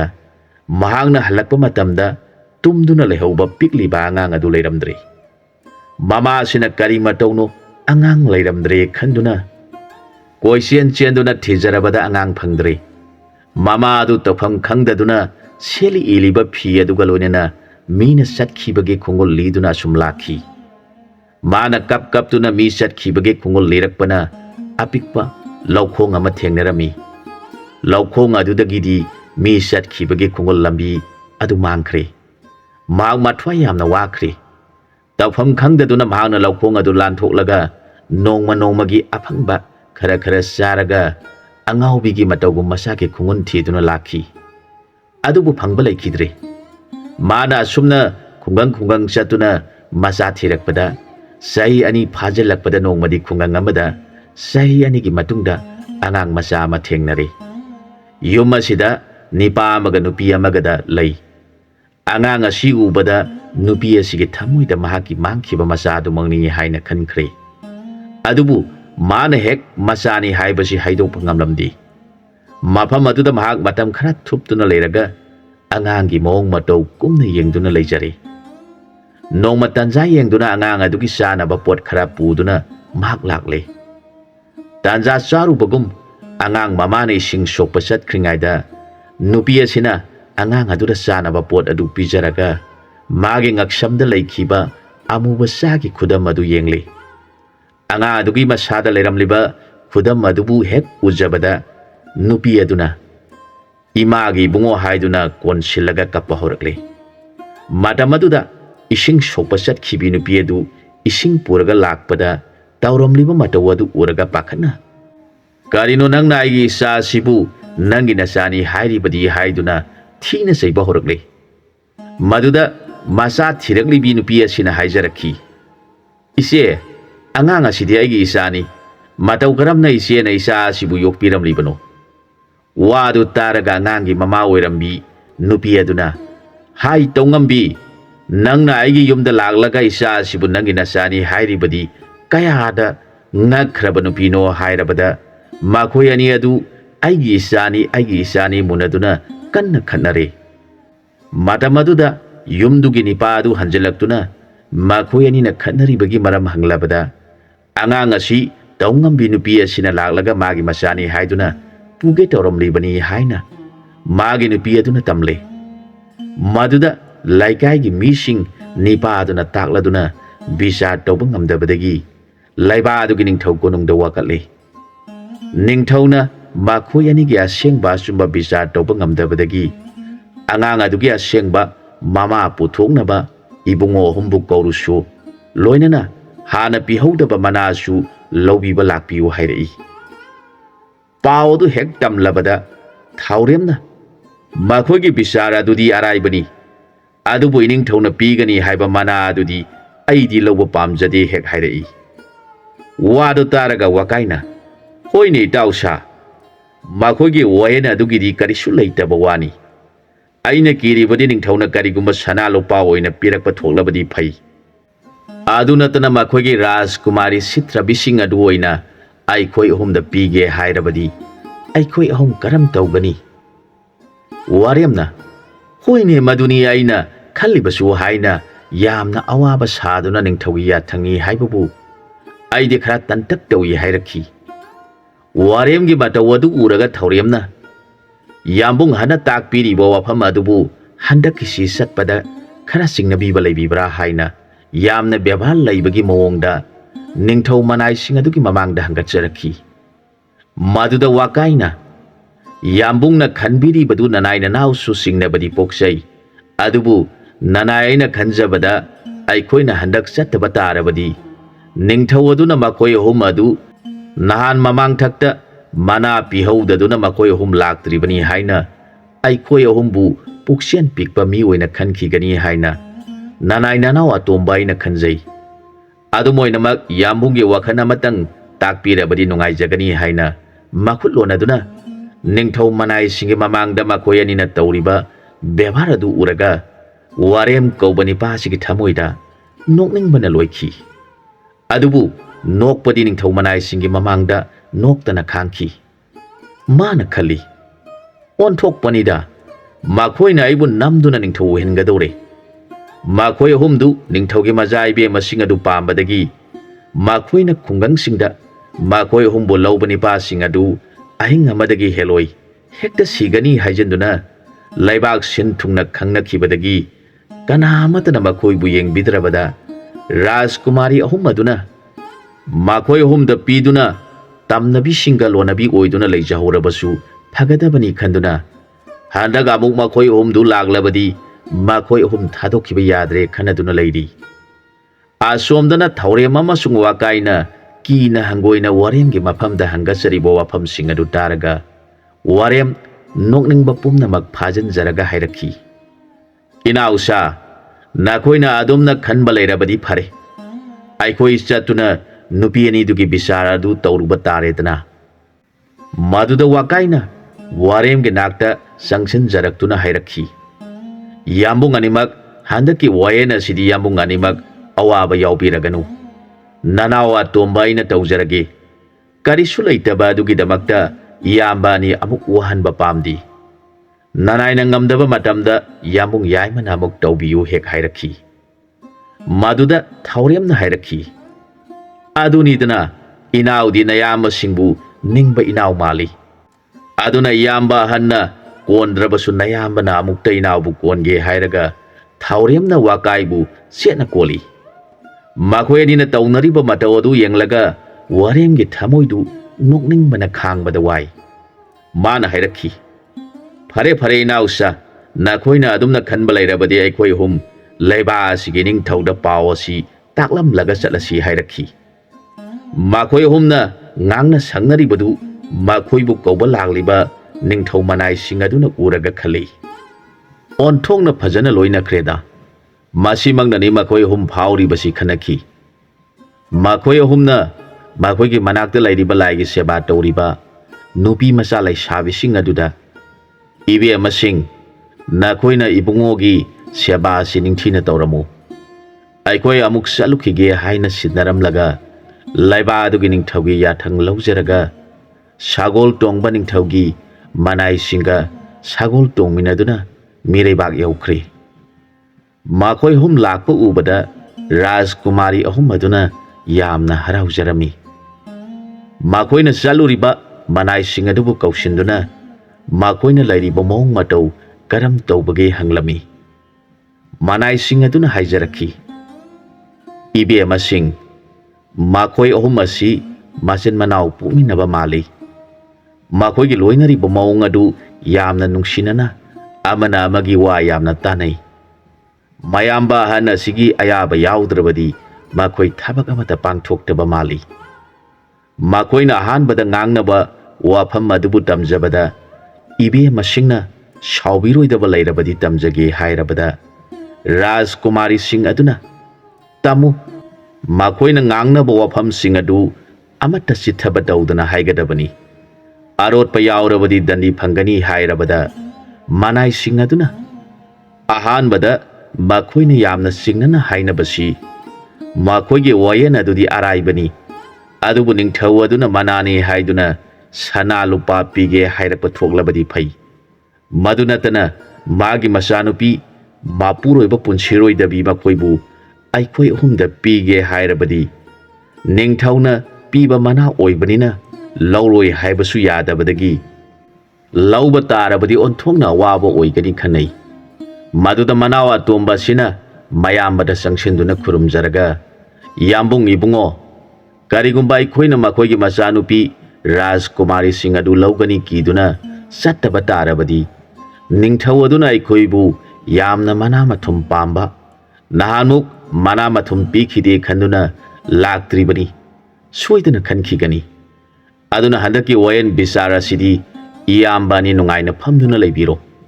Nanai nanauna bisar taujage hairabada mayamba hana sina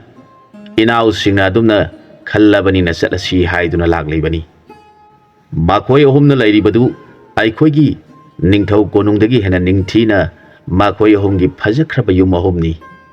Aduga Shiva Mahadevagi mandir phajaba ama saduna laiba adugi kaina singna ningthina puja tawduna lai. Makoina chalamdaida kaina sing aduda sumna sinarami.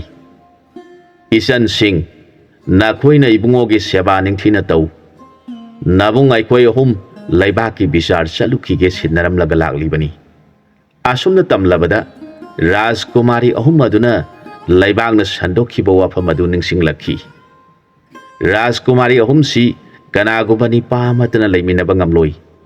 Makoiga laiminagadabadi Shiva Mahadevagi manai oiba nupisingi manai oirabadi akaiba lairoi haikhibadu ningsinglaktuna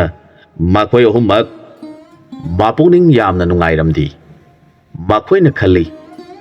matamaduda mapabung ningthauna makoi ahumbu makoi ahumda piduna laibaki ningthau oihanduna lairasinu haiba matamda makoi ahumna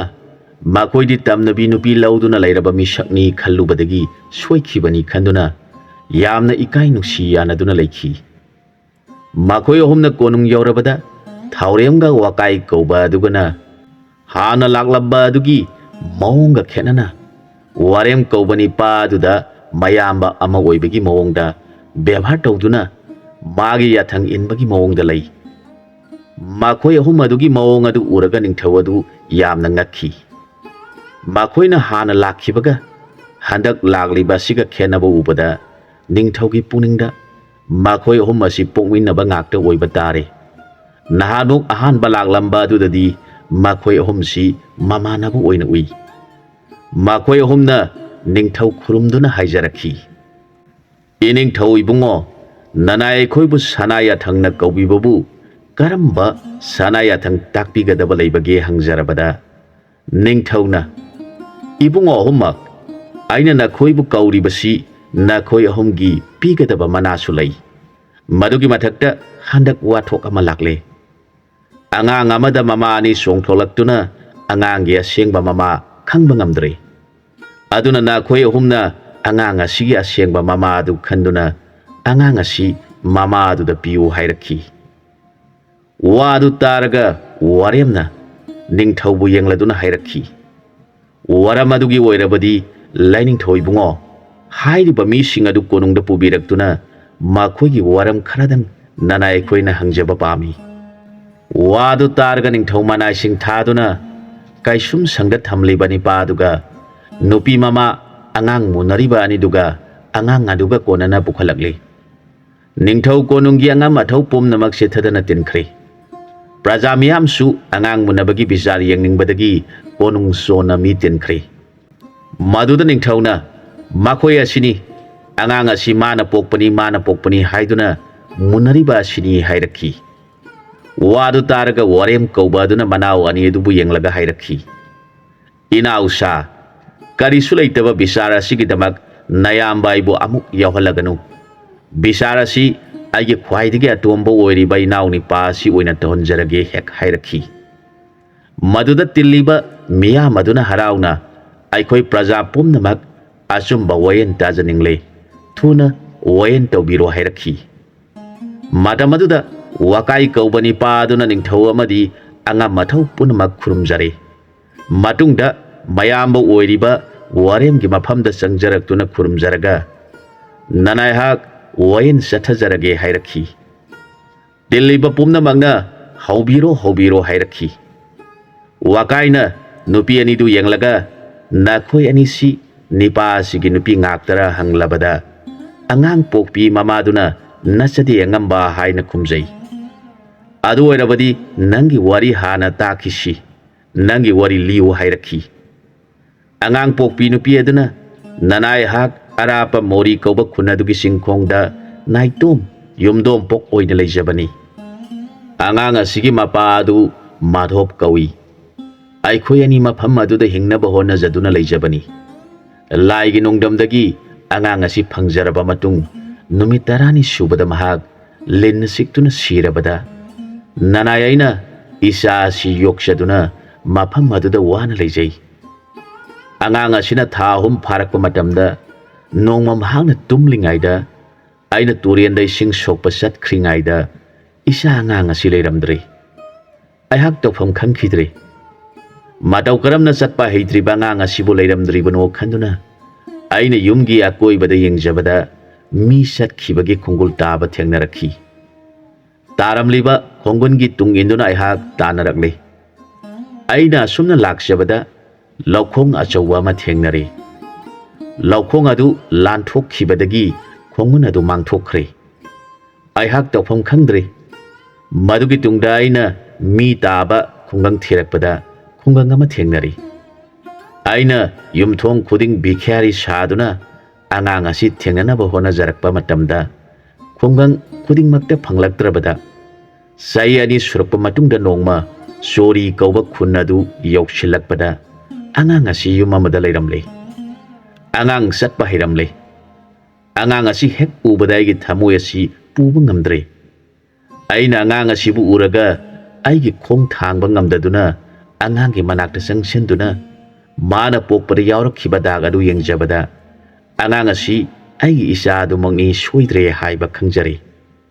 ꯑꯩꯅ ꯑꯉꯥꯡ ꯑꯁꯤꯒ ꯂꯩꯃꯤꯟꯅꯔꯤꯕ ꯃꯑꯣꯡ ꯑꯗꯨ ꯎꯔꯒ nupi asina aibu maida khupangna thabire madugi tungda magi nipani hairiba nipa asisu aigi nakta sangsilaktuna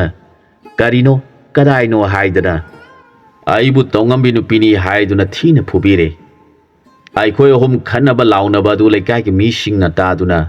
bisar tawbada ngamdrabada ningthau konungda makoi mayamna takpiduna leijariba sini khumjarakhi wakaina magi wadu taraba matungda nupi amaduda amu hanglakhi mana hairibo wafam ase sumra mabu nakoini sangduna phubire karigidamakta aduk thina phubiri bano hanglakhi nupi aduna angamba nupi asi yamna tawngamba nupini aikhoi isa asibu mahaki masani hek haibaduda shaukhibana mahakpu phukhibani maramsat asigi wairabadi mahak hatpu halamgadobani wadu wakaina taraba matungda nipa aduda yenglaga mu hairakhi nipa nangdi hainariba si sumra angang asi nangna pokpa sumra hanglakhi nipa aduna angamba aigi isabu nangna pokpura hangbiriba sibu karamna pakhum pijagani hairakhi wakaina mu hairai phare angang asi nakoi nupi anina nangi nasani munnarabanina nangna pokpa matamda ipan sonakhibra hanglakhi makoi animak makoi na angamba thopang thoki khumlakhi wadu targa wakaina ningthau khurumduna lainingthau sagon tongbani pa kharadang hairiba mafam sing aduda thaduna makoi animaki yumda chalhallaga yumgi phamen makha thangba phaglang mayada angangi khoiri nafam phungkhibagi mafam leiribra yenghanbiruro nanai bisar haujarage hairakhi ningthauna sagol tongba manai thaduna angangi nawpham phumba thihallubada hairiba lukhrabi nupi adugidi leiramkhi aduga angang huranba nipa nupi adugidi leiramdrabada makhoina madu puraga ningthogi mangda thamle madugi tungda wakaina nupa nupi aniduda haujik nakhoi ani kari makha chathapa pamli hanglakhi makhoi anina nana aikhoigi isa si phangan piu haina makha chatharakhi wadu taraga wakaina nipa ama kaushinduna hairakhi nahangna thang athauba ama purau hairabada ningthau manai aduna thang athauba ama puraktuna pire matamaduda wakaina phare nakhoina angang asi nangini hairabanina angang asi tanghai tana thang asina khaiduna nakhoi mama ani da yanagadubani haiduna angang adu pusilau hairakhi magi tauriba matawaduda ningthauga konana tiliba sing aduna kari matauno khanakhi angang adu pusilaktuna leirabada wakaina nakhoi ama sanglaktuna angang asi makoktagi karang phauba sumna khayu aduga mama ani asida akhaiba tangkhai amamam piu hairakhi wadu taraga angang huba nupa nupi aduna khali angang asi khoina phangloidaba leibana sige hairabasu sijakhrasinu adun hena pharabani aduga apokpi mama aduna kapladuna angamba angang asi hatpiganu mabu hatkadabagi saruk angang asi nupi asida pibi khro hairakhi wadu taraga wakaina ningthauda khurumjaraduna haijarakhi iningthoi bungo nanagi wayen loijare iningthauna makha taba tawbiro magi wadu targa ningthauna nangda bisar tawraga kanana lali sumi haidoktuna aingonda insinbadi sumbra hairakhi ningthaugi wadu taraga wakaina iningthaugi yathang amatang tajaningduna nanaina tawjabani haujikti ningthaugi yathang phanglabanina nanai bisar gya singba phal haijaragi angang asigi khoiri nawpham phumpham su nupa nupi ani asigidi mafam leiramdi aduga lukhrabi asigidi angang ama pokhibagi khudam phangli loinana makhoi yenaba tu yadrabada angang asi tangkhai tana thangna khaiduna makhoi ani de yenau haibada makhoi ani di karisu thoksadana lei aduga lukhrabi nupi asinadi angang tangkhai phangadabagi saru angang hatpidana mangonda pibi ko hairiba nupi asina singba mamani angang asi nupi asida pibi pham thui makhoi ani asidi angang huran ba mi hat ba ngamgadaba misakni aduna makhoi gi pibifam thokpa dandi adu ining thauna tawbiro hangacharakhi magi wadu taraga tiliba miyamna chumi mana hairi basi apokpa mama mapa na bu masa hatpa haibasi yaningadaba nati lukhrabi asina chumba mama oiragani hainaraktuna mabu thaganaba hongnarakhi nipa amasung nupi anidu ningthauna maru kokthu aduga hamuk yengang tesinduna makhwangda yengkok punduna kaithian khudingmakta phuduna pu haina yathang pikhi masigi tungda lukhrabi mama masadu yengladuna wakaina hairakhi nakhoi nama nasadi mafam amada amuk satkhaganu aikhoi isinina ohumna laiba mafamda puna leiminagadabani haiduna mayamba ahani hairiba waremgi mafamda pusinduna khurumhankhi maduda waremna hairakhi